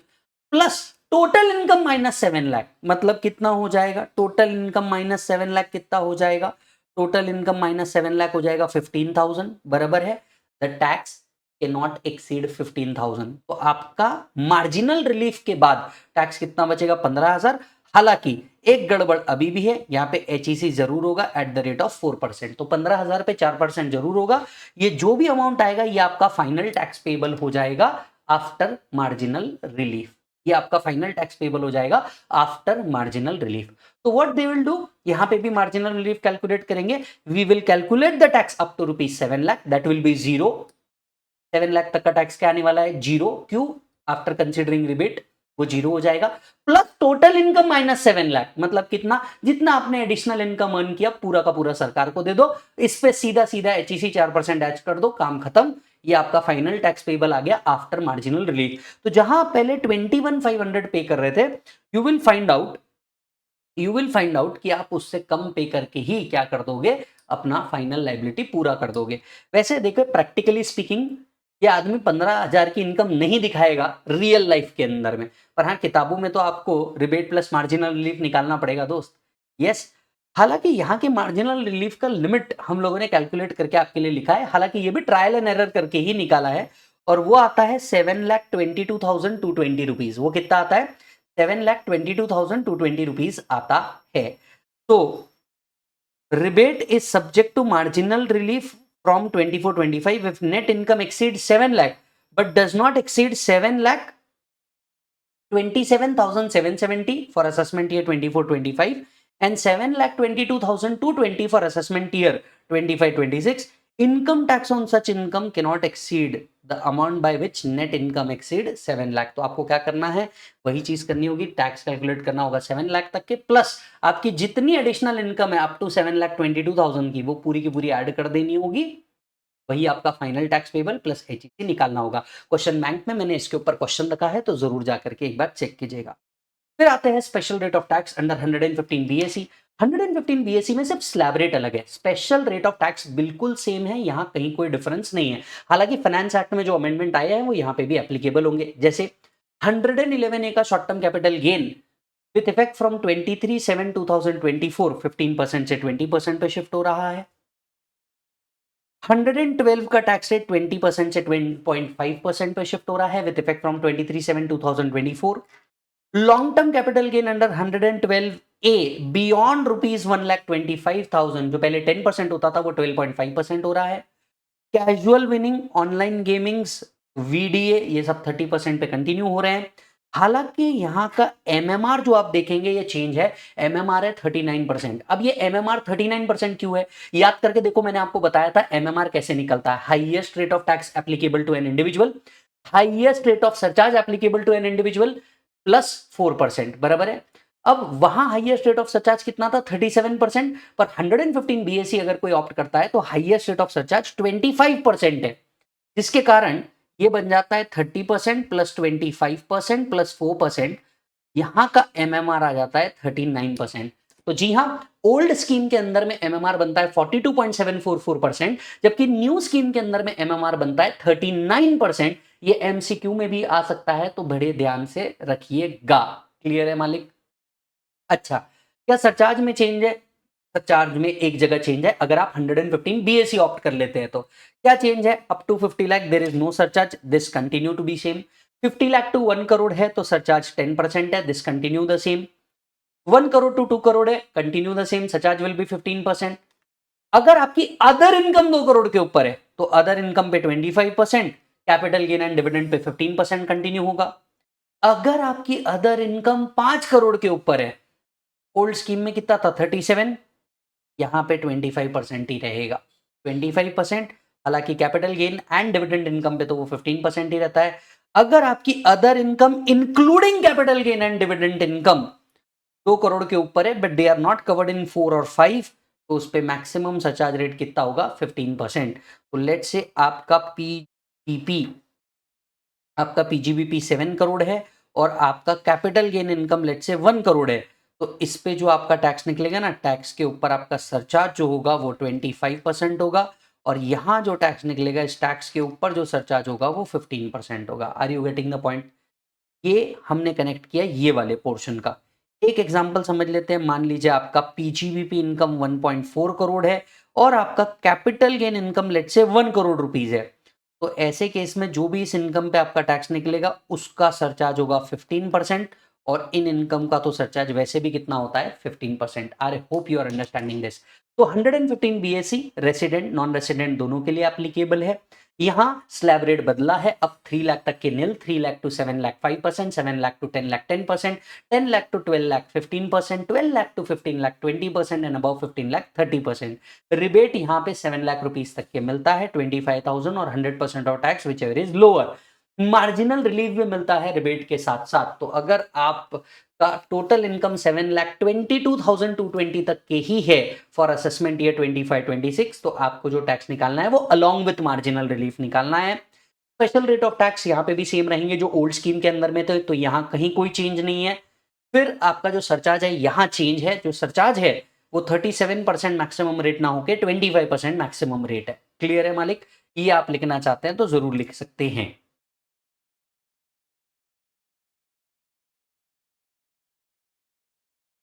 चलिए, अब जैसा कि हम सब जानते हैं कि जब तक कुछ छोड़ेंगे नहीं तब तक कुछ मिलेगा नहीं, बराबर है?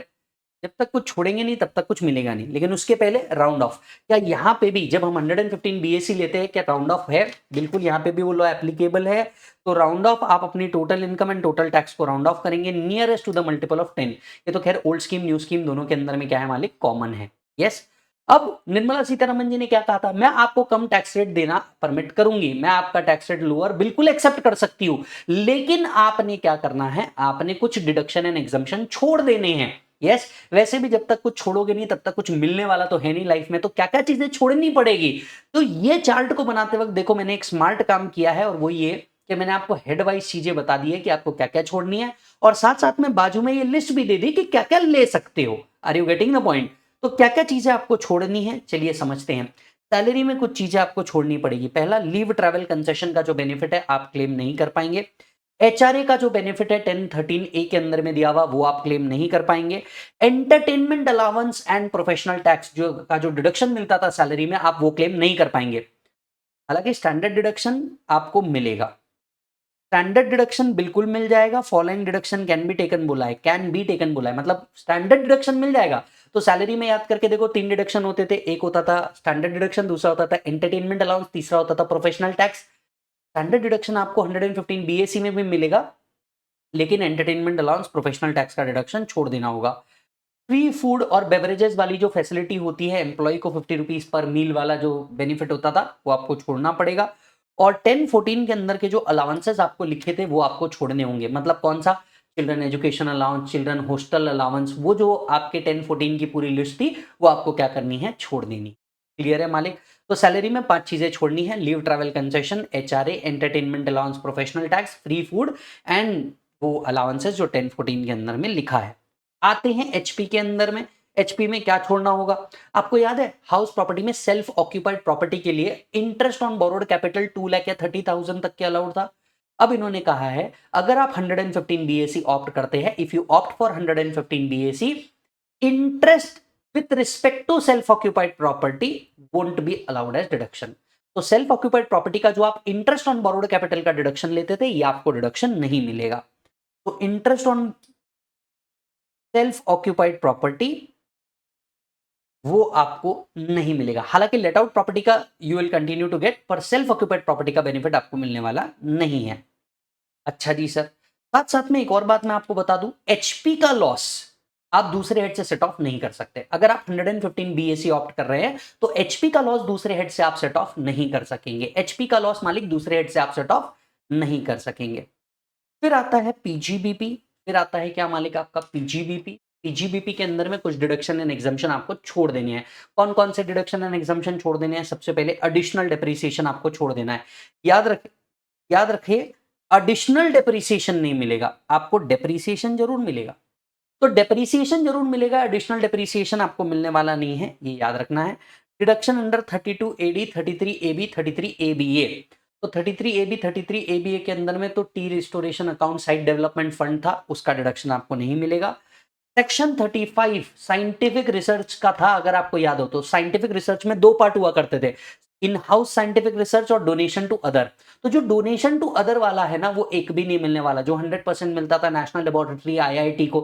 तो आपका जो डिडक्शन है सेक्शन 35 के अंदर में, जो डोनेशन टू अदर्स है, इसका डिडक्शन आपको नहीं मिलने वाला। 35 एडी का डिडक्शन नहीं मिलेगा, मतलब स्पेसिफाइड बिजनेस का आपको डिडक्शन नहीं मिलने वाला। और 35 सी मतलब एग्रीकल्चर एक्सटेंशन प्रोजेक्ट का भी डिडक्शन आपको नहीं मिलेगा। वैसे भी कुछ पाना है तो कुछ होना तो पड़ेगा ही। अब इसमें रेलेवेंट क्या क्या है, एक, सैलरी के अंदर में एचआरए नहीं मिलेगा, ये याद रखने वाली चीज है। दूसरा, अगर आप एचपी कैलकुलेट कर रहे हैं तो एसओबी का आईओबीसी नहीं मिलेगा। तीसरा, एडिशनल डेप्रिसिएशन नहीं मिलेगा, साइंटिफिक रिसर्च नहीं मिलेगा, स्पेसिफाइड बिजनेस नहीं मिलेगा, जो रेलेवेंट एग्जाम में पूछा जा सकता है। इसके बाद में चैप्टर 6 ए के डिडक्शन आपको नहीं मिलते। अगर आप 115 बीएससी लेते हैं तो ऑलमोस्ट 2 या 3 सेक्शन छोड़ के आपको कोई भी डिडक्शन नहीं मिलता जो चैप्टर 6 ए के अंदर में लिखा है। तो चैप्टर 6 ए के 80C टू 80U वाले जो डिडक्शन है, except which is given here, आपको एक भी डिडक्शन नहीं मिलता। तो जो मिलता है उस पर डिस्कस करते हैं। क्या मिलता है? 80CCD2 employer's contribution to provident, employer's contribution to pension scheme का डिडक्शन मिल जाएगा। 80JJAA न्यू एम्प्लॉयमेंट का डिडक्शन मिल जाएगा आपको। 80CCH2 central government's contribution to Agnipath Agniveer scheme, इसका डिडक्शन मिल जाएगा। यानी लॉजिकली तीन ही डिडक्शन मिलेंगे। पहला मिलेगा 80CCD2 employer's contribution to pension scheme, 80JJAA new employment, 80CCH2 that is Agniveer Agnipath corpus scheme, और 80LA if condition is satisfied. इसके अलावा चैप्टर 6 के कोई डिडक्शन आपको नहीं मिलेंगे। एग्जामिशंस में भी कुछ छोड़ने पड़ेंगे। सबसे पहले एमपी एमएलए का डेली अलाउंस होता था, याद है आपको? तो डेली अलाउंस और एमपी एमएलए ये मिलने वाला नहीं है।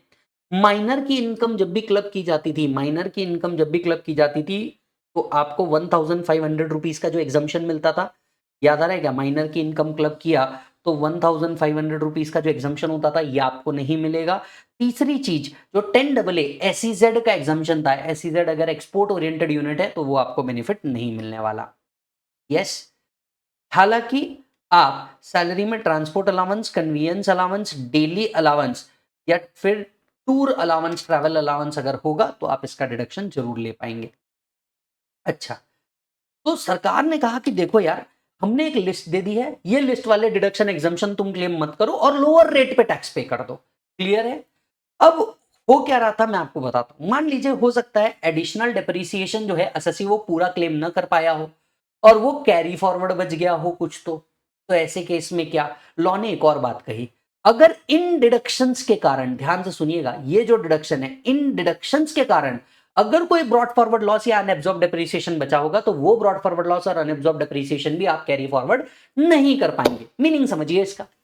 मान लीजिए एडिशनल डेप्रिसिएशन जो था वो आप पूरा क्लेम नहीं कर पाए थे, 10 लाख रुपए का बचा हुआ है, आप 115 बीएससी ऑप्ट कर लेते हैं तो आप वो बेनिफिट क्लेम नहीं कर पाएंगे। तो अगर वो, क्योंकि एडिशनल डेप्रिसिएशन अलाउड नहीं है, तो अगर वो डिडक्शन या एग्जाम्पशन इन लिस्ट के अंदर में कवर है, उससे आने वाला कोई ब्रॉड फॉरवर्ड लॉस है या उससे आने वाला कोई अनएब्सॉर्ब डेप्रिसिएशन है तो इसका बेनिफिट नहीं मिलेगा।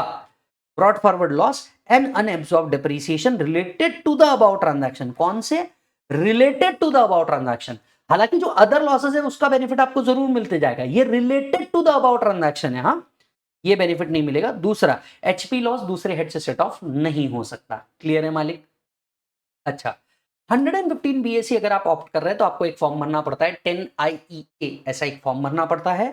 तो person having PGBP income and want to switch out of default scheme, तो जनरली लॉ ये मानता है कि भी आप डिफॉल्ट स्कीम के अंदर में आ गए, आपको अगर स्कीम से बाहर जाना है तो आपको एक फॉर्म भरना है 10IEA, आपको ये इलेक्ट्रॉनिकली भरना पड़ता है। हालांकि ऐसा कोई फॉर्म सैलरीड एम्प्लॉयड वाले को भरने की जरूरत नहीं है, ऐसा कोई फॉर्म सैलरीड एम्प्लॉयड वाले को भरने की जरूरत नहीं है, बाकी सबको ये फॉर्म भरना है। और ये फॉर्म किस लिए होता है? That he want to opt out of default scheme. Yes और नो? हाँ जी। तो एक बार इस लिस्ट को चार्ट में आगे बढ़ने से पहले जरूर चेक करिए।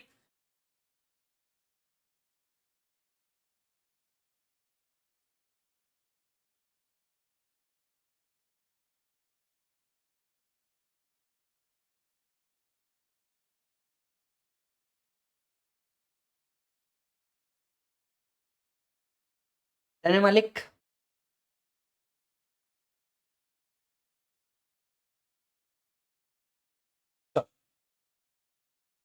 तो एक बात आपको जो याद रखनी है वो ये 115 बीएससी एक डिफॉल्ट स्कीम है। अगर आपके पास पीजीबीपी इनकम है और आप इस स्कीम में नहीं आना चाहते तो आपको फॉर्म भरना है। Are you getting the point? That's it. तो ये था आपका 115 बीएससी। याद रखिए स्पेशल रेट ऑफ टैक्स यहाँ पे अमेंडमेंट है आपका, स्लैब रेट यहाँ पे अमेंडमेंट है और मार्जिनल रिलीफ जो है अलोंग विथ रिबेट ये वाला पार्ट आपका अमेंडेड है। ये 3 बातें आपने याद रखनी है। यस। तो पहला आपका स्कीम आता था कौन सा मालिक? पहला आपका ऑप्शनल स्कीम था 115 बीएसी। अब आते हैं किसके लिए? अब आते हैं कंपनीज के लिए आपका स्कीम। अब कंपनीज के लिए जो स्कीम है ये ऑप्शनल स्कीम है, मतलब कंपनी को होकर इन स्कीम में जाना पड़ेगा, ये डिफॉल्ट स्कीम नहीं मानी जाती। क्लियर है? कंपनी के लिए दो स्कीम लाई गई, 115 बीएए और 115 बीएबी। ऐसी दो स्कीम है कंपनीज के लिए, तो ध्यान से सुनिए। एक स्कीम है 115 बीएए, ये प्योरली डोमेस्टिक कंपनी के लिए है, और दूसरी है 115 बीएबी, ये डोमेस्टिक मैन्युफैक्चरिंग कंपनी के लिए है। तो दोनों सेक्शन में सबसे बड़ा फर्क क्या है? ये किसी भी डोमेस्टिक कंपनी के लिए है, मेरी बात समझना, ये किसी भी डोमेस्टिक कंपनी के लिए है, और ये प्रॉपर डोमेस्टिक मैन्युफैक्चरिंग कंपनी के लिए है। मगर मतलब अगर आप मैन्युफैक्चरिंग में नहीं है, आप डोमेस्टिक कंपनी है मैन्युफैक्चरिंग में नहीं है, you have to go to BAA as a optional scheme. अगर आप मैन्युफैक्चरिंग में हैं, you have to come in 115 BAB only. Are you getting the point? चलिए एक एक को बात करते हैं। सबसे पहले नॉर्मल डोमेस्टिक कंपनीज की बात करते हैं। देखिए हुआ ये था कि 2019 में गवर्नमेंट ने वादा किया था कि हम कंपनीज के लिए टैक्स रेट जो है ये रिड्यूस करके रख देंगे, और इस वादे के तहत ही निर्मला सीतारमन जी ने क्या किया? निर्मला सीतारमन जी ने कंपनीज को ऑप्शन दे दिया। कंपनीज को कहा कि आप अगर कुछ डिडक्शन एंड एग्जम्पशन छोड़ देंगे तो हम आपको लोअर टैक्स रेट का ऑप्शन दे सकते हैं। अगर आप कुछ डिडक्शन एंड एग्जम्पशन छोड़ देंगे तो हम आपको लोअर टैक्स रेट का ऑप्शन दे सकते हैं। और वो लोअर टैक्स रेट क्या है, आइए देखते हैं। तो this particular thing is applicable only to domestic company. Yes, applicable only if it does not claim deduction specified in this section. इस सेक्शन में जो डिडक्शन बोले हैं वो छोड़ देना तो आपको बेनिफिट मिल जाएगा। क्या टैक्स रेट? चलो पहले याद करो, कंपनी का जनरल टैक्स रेट क्या था? अगर टर्नओवर 22-23 के अंदर में, याद आ रहा है क्या? टर्नओवर 22-23 में 400 करोड़ के नीचे था तो 25%, अदरवाइज 30%। डोमेस्टिक कंपनी के लिए टैक्स रेट ये था अंडर द ओल्ड स्कीम। अब इनको क्या बोला? इनको बोला भैया 22%। 22% लगा देंगे, 25 ही नहीं 22%। जाओ आप कुछ डिडक्शन एंड एग्जम्पशन छोड़ दो, हम आपको 22% देंगे, हम आपको 22% देंगे। तो आपका टैक्स रेट क्या बनेगा? 22%। लेकिन मैंडेटरी हो जाएगा सरचार्ज 10%। सरचार्ज मैंडेटरी है, यहाँ पे 1 रुपए से मैंडेटरी है। कोई 1 करोड़ की इनकम क्रॉस करने की जरूरत नहीं, 1 रुपए से मैंडेटरी है भाई साहब। और 4% एचईसी, तो इफेक्टिव टैक्स रेट आपका बनता है 25.168%। तो कंपनीज अगर 115 बीएए ऑप्ट कर लेती है, वहां क्या था? वहां था 25%। फिर 1 करोड़ के ऊपर जाता था तो 7% सरचार्ज, और 10 करोड़ के ऊपर जाता था तो 12% सरचार्ज प्लस 4% एचईसी। यहाँ ऐसा कुछ नहीं है, यहाँ पे आप अगर इस सेक्शन में आ गए 25.168% इफेक्टिव टैक्स रेट जिसमें सरचार्ज भी आ गया, बस काम खत्म। दूसरा, इन कंपनीज की अगर कोई स्पेशल इनकम आती है, जैसे लॉन्ग टर्म कैपिटल गेन आता है, शॉर्ट टर्म कैपिटल गेन आता है, तो स्पेशल इनकम स्पेशल रेट से ही एप्लीकेबल होगा। 10%, 15%, 20% इफेक्टिव डेट के बाद जो इफेक्टिव रेट है वो यहाँ पे एप्लीकेबल हो जाएंगे। मान लीजिए एओ ने असेसमेंट करी, एओ ने असेसमेंट करके आपकी कोई इनकम जो है ट्रांसफर प्राइसिंग एडजस्टमेंट के थ्रू बाहर निकाल दी। तो एओ क्या करता है, जब भी आपके कोई इंटरनेशनल ट्रांजैक्शन होते हैं तो टीपी एडजस्टमेंट करता है, और एओ ने अगर ऐसे कोई टीपी एडजस्टमेंट कर लिया तो जो एओ ने टीपी एडजस्टमेंट किया वो वाली इनकम पे 34.32% इफेक्टिव रेट होगा, जहां पे टैक्स 30%, सरचार्ज मैंडेटरी 10% और 4% का एचईसी आएगा। यस और नो? तो यहाँ पे जो स्पेशल रेट है, यहाँ पे स्पेशल रेट अकॉर्डिंगली फिर आपका 12.5% और 20% भी रहेगा ही। तो जो अमेंडमेंट है स्पेशल रेट के वो यहाँ पे भी मुटाटिस मुटेंडिस एप्लीकेबल होंगे। क्लियर है मालिक? राइट? तो डोमेस्टिक कंपनी है 115 BAA क्या रेट देता है? 3 रेट देता है। पहला rate normal rate 25.168%, special income continue to be at special rate along with the amendments in the rate, और तीसरा अगर AO ने TP एडजस्टमेंट करके आपकी इनकम निकाल दी तो उसके ऊपर 34.32% आएगा। हालांकि आप जानते हैं कुछ दिए बगैर कुछ मिलता नहीं, मेहनत करे बगैर सक्सेस नहीं मिलती। ठीक उसी तरीके से आपको अगर इस सेक्शन का बेनिफिट लेना है, कुछ डिडक्शन एंड एग्जम्पशन आप क्लेम नहीं कर पाएंगे। अब कॉमन सेंस लगा, सैलरी और एचपी तो कंपनी को मोस्टली होता ही नहीं, मतलब होता भी होगा एचपी तो एसओपी वाला बेनिफिट वो लोग क्लेम नहीं करते हैं। तो यहाँ पे सीधी लिस्ट कहां से चालू होगी? पीजीबीपी से। लिस्ट में क्या क्या था? 32 का बेनिफिट नहीं मिलेगा, दैट इज एडिशनल डेप्रिसिएशन नहीं मिलेगा, एडिशनल डेप्रिसिएशन यहाँ पे भी नहीं मिलेगा, depreciation is allowed, additional depreciation is not allowed, continue हो गया। दूसरा 32AD 33AB 33ABA का बेनिफिट नहीं मिलेगा। Scientific research donation to others, scientific research donation to others का बेनिफिट नहीं मिलेगा, वही 115 BAC वाला यहाँ पे भी कंटिन्यूड है। 35AD का डिडक्शन आपको नहीं मिलेगा, 35AD स्पेसिफाइड बिजनेस का डिडक्शन नहीं मिलेगा। 35CCC एग्रीकल्चर एक्सटेंशन प्रोजेक्ट का बेनिफिट नहीं मिलेगा। 35CCD स्किल डेवलपमेंट एक्सपेंडिचर का बेनिफिट नहीं मिलेगा। हालांकि ये जो सीसीडी है ये नया है, पूछो क्यों? क्योंकि ये मिलता ही सिर्फ कंपनीज को था, तो वो भी नहीं मिलेगा, वो भी आपको छोड़ना पड़ेगा। पीजीबीपी में ये सारी चीजें छोड़नी है। चैप्टर 6A के डिडक्शन एक्सेप्ट स्पेसिफाइड नहीं मिलेंगे। तो कौन से डिडक्शन अलाउड है? भैया देखो, कंपनीज को 80 JJAA मिलेगा, कंपनीज को 80 LA मिलेगा, कंपनीज को 80 M मिलेगा। 80 JJAA न्यू एम्प्लॉयमेंट के लिए था, 80 LA जो ऑफशोर फंड्स था उनके लिए था, और 80M जो है ये डिविडेंड का था, वो मिल जाएगा। बाकी कोई भी डिडक्शन चैप्टर 6A के नहीं मिलने वाले। एग्जाम्पशंस की अगर बात करें तो 10AA SEZ वाला जो एग्जाम्पशन है वो आपको नहीं मिलने वाला। तो 10AA का जो SEZ एग्जाम्पशन है वो आपको नहीं मिलने वाला, बाकी आपको मिल जाएंगे। इन डिडक्शन से रिलेटेड अगर कोई ब्रॉड फॉरवर्ड लॉस है या अनएब्सॉर्ब डेप्रिसिएशन है वो आप कैरी फॉरवर्ड नहीं कर पाएंगे।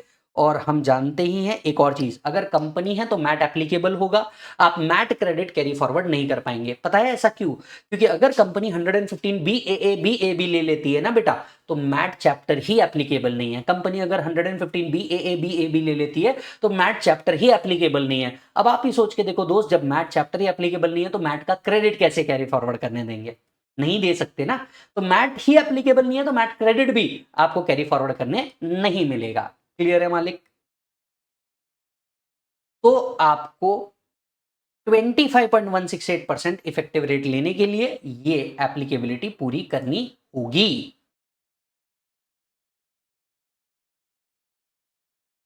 यस बेटा।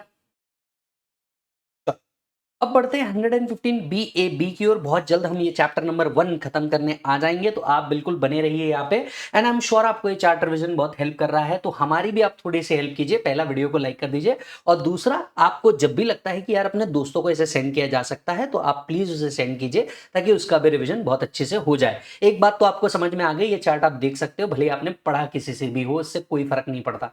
Are you getting the point? तो ये चार्ट रिविजन आपकी हेल्प करेगा, मुझे ऐसा पूरी उम्मीद है। चलिए आइए नेक्स्ट सेक्शन के ऊपर चलते हैं। 115 BAB ये डोमेस्टिक मैन्युफैक्चरिंग कंपनीज के लिए था। मोदी सरकार का बड़ा क्लियर था, मेक इन इंडिया और मैन्युफैक्चरिंग को प्रमोट करो जिससे जीडीपी की ग्रोथ हो जाए। क्लियर है मालिक?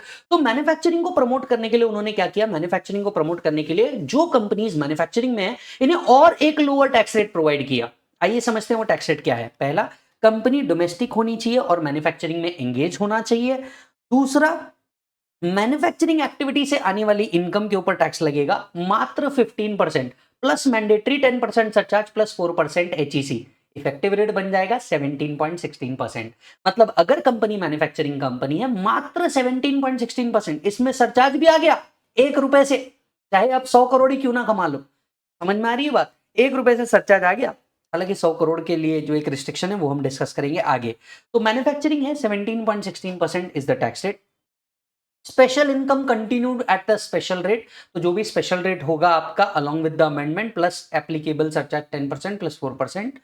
आपकी जो अदर इनकम है जो मैन्युफैक्चरिंग से नहीं आ रही, जैसे मान लीजिए रिलायंस एक मैन्युफैक्चरिंग कंपनी है, मैन्युफैक्चरिंग एक्टिविटी आने वाला इनकम 17.16 जाएगा। मान लीजिए उनको डिविडेंड इनकम आ रहा है, what about dividend income? Dividend income क्या रेट पे एप्लीकेबल होगा? तो सर डिविडेंड इनकम के लिए एप्लीकेबल रेट बनेगा 25.168%। मतलब जो नॉर्मल रेट हुआ करता था ना यहाँ पे इफेक्टिव रेट, वही अब यहाँ पे इफेक्टिव रेट क्या बन जाएगा, 25.168% बन जाएगा। Are you getting the point? Yes, short term capital gain आ रहा है from transfer of an asset on which no depreciation is allowable, इसके लिए आपका इफेक्टिव टैक्स रेट आ जाएगा 25.168। भाई सीधे शब्दों में अगर कहूं, अगर इनकम मैन्युफैक्चरिंग से नहीं है ना तो वो 25.168%, मैन्युफैक्चरिंग से नहीं है, स्पेशल इनकम नहीं है, 25.168%। एओ अगर ये इनकम ढूंढ लेता है टीपी एडजस्टमेंट्स को चेक करते हुए तो इस इनकम के ऊपर 34.32% इफेक्टिव रेट रहेगा। तो एक बार फिर से चेक कर लीजिए, मैन्युफैक्चरिंग एक्टिविटी से आने वाला इनकम 25.168%, नॉन मैन्युफैक्चरिंग एक्टिविटी से आने वाला income 25.168%, special income continue to be at special rate, और अगर एओ ने टीपी एडजस्टमेंट्स करके आपके प्रॉफिट में एडिशन किया है तो जो एडिशनल प्रॉफिट है उस पर 34.32% आपका इफेक्टिव रेट आएगा। वही कुछ चीजें आपको छोड़नी होगी, क्या क्या छोड़ना होगा, पीजीबीपी में एडिशनल डेप्रीसिएशन छोड़ना होगा, 32 एडी, 33 एबी, 33 एबीए छोड़ना होगा, section 35 donation of scientific research to others वाला डिडक्शन आपको नहीं मिलेगा, 35 AD specified business, 35 CCC agriculture extension project, 35 CCD skill development project के डिडक्शन नहीं मिलेंगे। चैप्टर 6A के deduction accept 80 जेजेए, 80L and 80M नहीं मिलने वाले, ये तीन मिल जाएंगे, बाकी कोई डिडक्शन नहीं मिलने वाला। 10AA का एग्जम्पशन नहीं मिलने वाला। इनसे आने वाले कोई brought forward loss and unabsorbed depreciation आप कैरी फॉरवर्ड नहीं कर सकते, आपको मैट क्रेडिट का भी बेनिफिट नहीं मिलेगा, क्योंकि अगर आप 115 BAABAB में आ जाते हैं तो मैट चैप्टर ही एप्लीकेबल नहीं है, तो आप मैट क्रेडिट क्लेम नहीं कर पाएंगे। यस, इन मैन्युफैक्चरिंग कंपनीज के ऊपर कुछ कंडीशन है, ये कंडीशन को ध्यान से सुनिएगा। पहला, ये कंपनीज सेटअप होनी चाहिए, रजिस्टर्ड होनी चाहिए आफ्टर 1 अक्टूबर 2019। तो ये जो कंपनीज है ये रजिस्टर होनी चाहिए आफ्टर 1 अक्टूबर 2019। ये जो कंपनी है इनने अपना मैन्युफैक्चरिंग चालू कर देना है ऑन और बिफोर 31 मार्च 2024। यस, ऑन और बिफोर 31 मार्च 2024 इनने अपना मैन्युफैक्चरिंग स्टार्ट कर देना है। It should not be form by splitting up और रिकंस्ट्रक्शन, ये न्यू कंपनी होनी चाहिए, स्प्लिटिंग अप या रिकंस्ट्रक्शन के तहत नहीं आनी चाहिए। It does not use second hand plant and machinery, ये जो प्लांट एंड मशीनरी यूज कर रही है ये सेकेंड हैंड नहीं होनी चाहिए, हालांकि इसके कुछ एक्सेप्शन भी है। It does not use the building previously used as hotel और कन्वेंशन सेंटर, ये ऐसी कोई बिल्डिंग में ऑपरेट नहीं करना चाहिए जो प्रीवियसली होटल या कन्वेंशन सेंटर बोल करके यूज की गई हो, और ये किसी और बिजनेस में एंगेज नहीं होना चाहिए other than the manufacturing as main activity. Yes, जो स्पेसिफाइड है मैन्युफैक्चरिंग उसी में होना चाहिए, अदर मैन्युफैक्चरिंग में नहीं होना चाहिए। ठीक है सर। अब आपने कहा प्लांट एंड मशीनरी न्यू होनी चाहिए, हालांकि इसके कुछ एक्सेप्शन भी है। ये प्लांट एंड मशीनरी को हम एज गुड एज न्यू मानेंगे। Following plant and machinery shall not be regarded as second hand, ये plant and machinery second hand नहीं मानी जाएगी। पहला, plant and machinery imported into India, अगर प्लांट एंड मशीनरी इंडिया में इंपोर्ट की गई है इसे इंडिया में न्यू ही माना जाएगा, इसे इंडिया में सेकंड हैंड नहीं माना जाएगा। यस सर, तो ये जो प्लांट एंड मशीनरी है अगर आप फॉरेन से इंपोर्ट कर लेते हैं तो ये इंडिया में एज गुड एज न्यू मानी जाएगी, वैसे भी फॉरेन से इंपोर्टेड इंडिया में न्यू ही मानी जाती है, सही ढंग से ही सोचिए। यस, सेकेंड, अगर इंडिया में इस पे डेप्रिसिएशन क्लेम नहीं किया गया है, और तीसरा, अगर value of second hand plant and machinery does not exceed 20% of the total value of plant and machinery. मान लीजिए मेरे पास प्लांट एंड मशीनरी है लेट्स से 100 करोड़ की, मैंने सेकंड हैंड खरीदा 10 करोड़ की, is it exceeding 20% of the total value of plant and machinery? The answer is no. तो जो 10 करोड़ की सेकंड हैंड परचेज की है वो भी न्यू मान ली जाएगी और उसका भी बेनिफिट मेरे को मिल जाएगा। तो दो तरीके की प्लांट एंड मशीनरी को सेकंड हैंड नहीं माना जाता, पहला फॉरेन से इंपोर्टेड, दूसरा अगर value of second hand plant and machinery does not exceed 20% of the overall value of plant and machinery. Getting the point? Yes, आपने कहा आप कुछ एक्सक्लूडिंग मटेरियल के मैन्युफैक्चरिंग में नहीं होना चाहिए, कुछ एक्सक्लूडिंग पोर्शन के मैन्युफैक्चरिंग में नहीं होना चाहिए। तो कौन कौन सी चीज मैन्युफैक्चरिंग में नहीं आती, इस बात को प्लीज ध्यान से देखिएगा। कौन कौन सी चीज के मैन्युफैक्चरिंग आपने नहीं करना है या इसे मैन्युफैक्चरिंग नहीं माना जाता for the purpose of this section. पहला, डेवलपमेंट ऑफ कंप्यूटर सॉफ्टवेयर, तो मैन्युफैक्चरिंग डज नॉट इंक्लूड। ये क्या है सर? ये एक्सेप्शन लिस्ट है, मतलब आप अगर इन बिजनेस के मैन्युफैक्चरिंग में होंगे तो आप 115 BAB बेनिफिट नहीं ले पाएंगे। कौन कौन सी चीजें सर? पहला, development of computer software in any form in India in any media, दूसरा, mining is not considered as manufacturing, conversion of marble blocks into similar item not considered as manufacturing, bottling of gas into cylinder not considered as manufacturing, printing of books or production of cinematographic film not considered as manufacturing, any other thing as may be specified by government, ये manufacturing नहीं मानी जाती। Yes और no? तो आप अगर ध्यान से देखेंगे सर, अगर ये सारी कंडीशन आप सेटिस्फाई करते हैं तो मैन्युफैक्चरिंग एक्टिविटी से आने वाला इनकम आपके लिए 17%, 17.16% पे टैक्सेबल होगा। नॉन मैन्युफैक्चरिंग एक्टिविटी से आने वाला इनकम 25.168% पे टैक्सेबल होगा। Special income will continue at special rate and AO अगर टीपी एडजस्टमेंट कर देता है तो जो इनकम उसने फाइंड आउट किया 34.32%। अब मैं आपको एक बात बताऊं, कोऑपरेटिव सोसाइटीज के लिए ये कट कॉपी पेस्ट जैसा मैटर होगा। कोऑपरेटिव सोसाइटीज के लिए दो सेक्शन है, ध्यान से सुनिएगा। कोऑपरेटिव सोसाइटीज के लिए दो सेक्शन है और लगभग सब कुछ कट कॉपी पेस्ट है। सुनना, रेसिडेंट कोऑपरेटिव सोसाइटी जो है इनके लिए सेक्शन है सेक्शन 115 BAD। इनके लिए जो सेक्शन है, इनके लिए सेक्शन है 115 BAD। और जो मैन्युफैक्चरिंग में एंगेज्ड है, जो काय में एंगेज्ड है बेटा, मैन्युफैक्चरिंग में एंगेज्ड है, उनके लिए है 115 BAE। तो ध्यान से सुनिएगा, अगर मैन्युफैक्चरिंग में एंगेज्ड है तो BAE, अदर देन मैन्युफैक्चरिंग के अंदर में जो है यहाँ पे कवर है 115 BAD। अब जरा ध्यान से सुनते हैं, कोऑपरेटिव सोसाइटीज के लिए भी ऑप्शनल टैक्स स्कीम लेकर के आए थे। कोऑपरेटिव सोसाइटी के लिए भी क्या लेके आए थे? ऑप्शनल टैक्स स्कीम लेके आए थे। और ये बिल्कुल कंपनीज के जैसे ही है, प्लीज ध्यान से सुनिए। अगर कोई कोऑपरेटिव सोसाइटी है, डोमेस्टिक कोऑपरेटिव सोसाइटी है, 115 BAD के तहत इनका इफेक्टिव टैक्स रेट है 25.168%। इनकी आने वाली स्पेशल इनकम स्पेशल रेट पे ही एप्लीकेबल होगी। यस और नो? तो इन्हें क्या करना पड़ेगा? ऑप्ट करना पड़ेगा, फॉर्म फिल करना पड़ेगा बिफोर फाइलिंग द रिटर्न।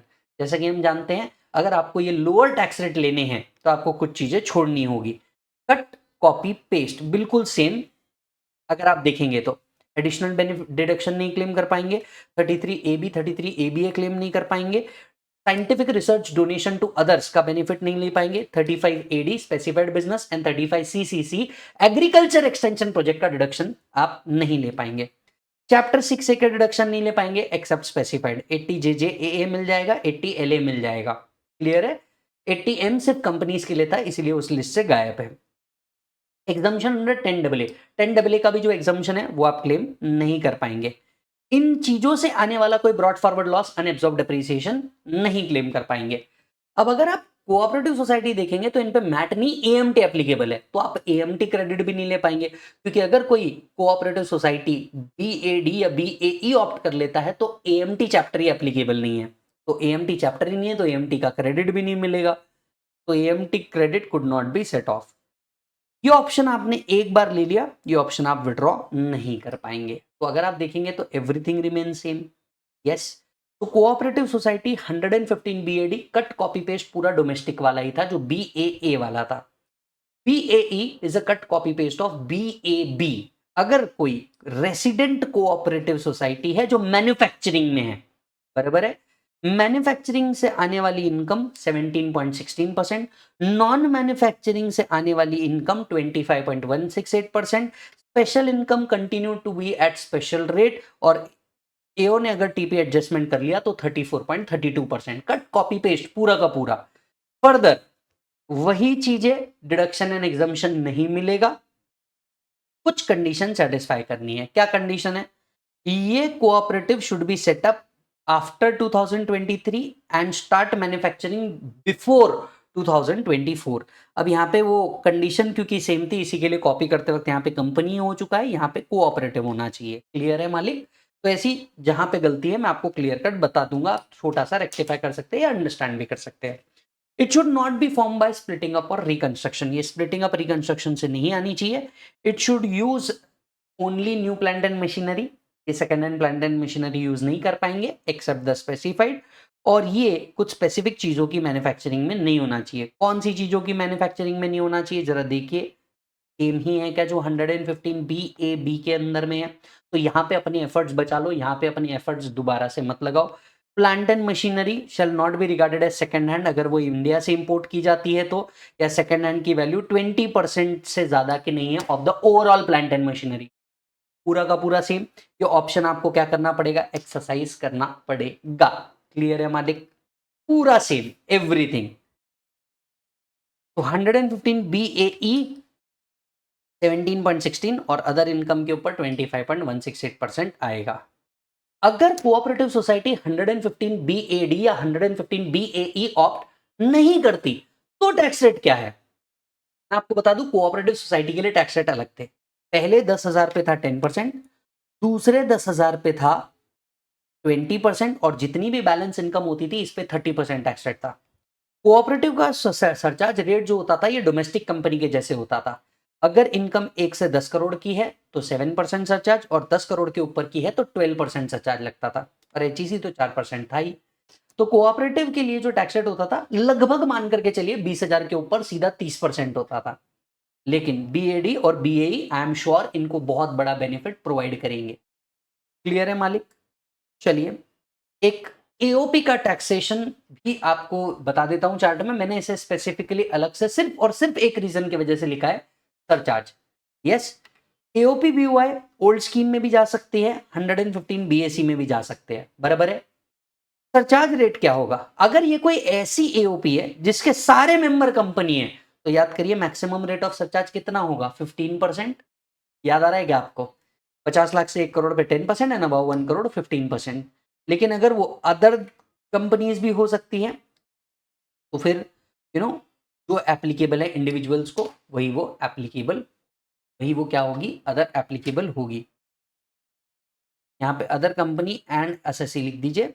तो फिर जो इंडिविजुअल को एप्लीकेबल सरचार्ज रेट है दैट इज 10, 15, 25, 37 और 10, 15, 25 वही इनको क्या होंगे, एप्लीकेबल होंगे। Are you getting the point? तो ये था आपका पूरा chapter number 1। And chapter number 1 पूरा का पूरा किस बारे में डिस्कस कर रहा था, tax calculations and special rate of tax and special default scheme and alternative tax scheme.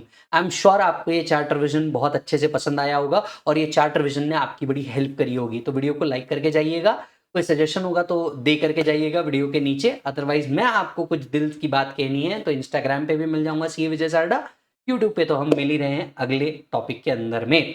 Chart कहाँ से लेना है, बिल्कुल ये वेबसाइट दी है सर, ekatwamacademy.com, VLearnClasses.com, या इंडिया भर में हमारे जितने सेंटर पार्टनर्स हैं आप वहां से ले सकते हैं। स्टूडेंट से एक स्पेशल रिक्वेस्ट है, आप मुझे कमेंट करके बोलेंगे सर इसका पीडीएफ शेयर कर दो, ये शेयर कर दो, वो शेयर कर दो, नहीं होने वाला जेन्युइनली स्पीकिंग, राइट? तो वो रिक्वेस्ट मत कीजिएगा, है ना। हमारे को भी बड़ी मेहनत लगती है इन सबको बनाने में, तो वो मैं शेयर नहीं करने वाला हूं। एक आध डेमो चैप्टर शेयर कर दूंगा टेलीग्राम के ऊपर, तो वो देख लेना। टेलीग्राम का लिंक आप जरूर ज्वाइन कर देना ताकि आपको ये पता चल जाए जब भी मैं कोई नेक्स्ट अपडेट देने वाला हूँ, नेक्स्ट चार्ट अपडेट करने वाला हूँ, टेलीग्राम पे भी बता दूंगा और इंस्टाग्राम पे भी बता दूंगा। यस, मिलता हूं अगले टॉपिक के अंदर में। बाय बोलो बच्चों।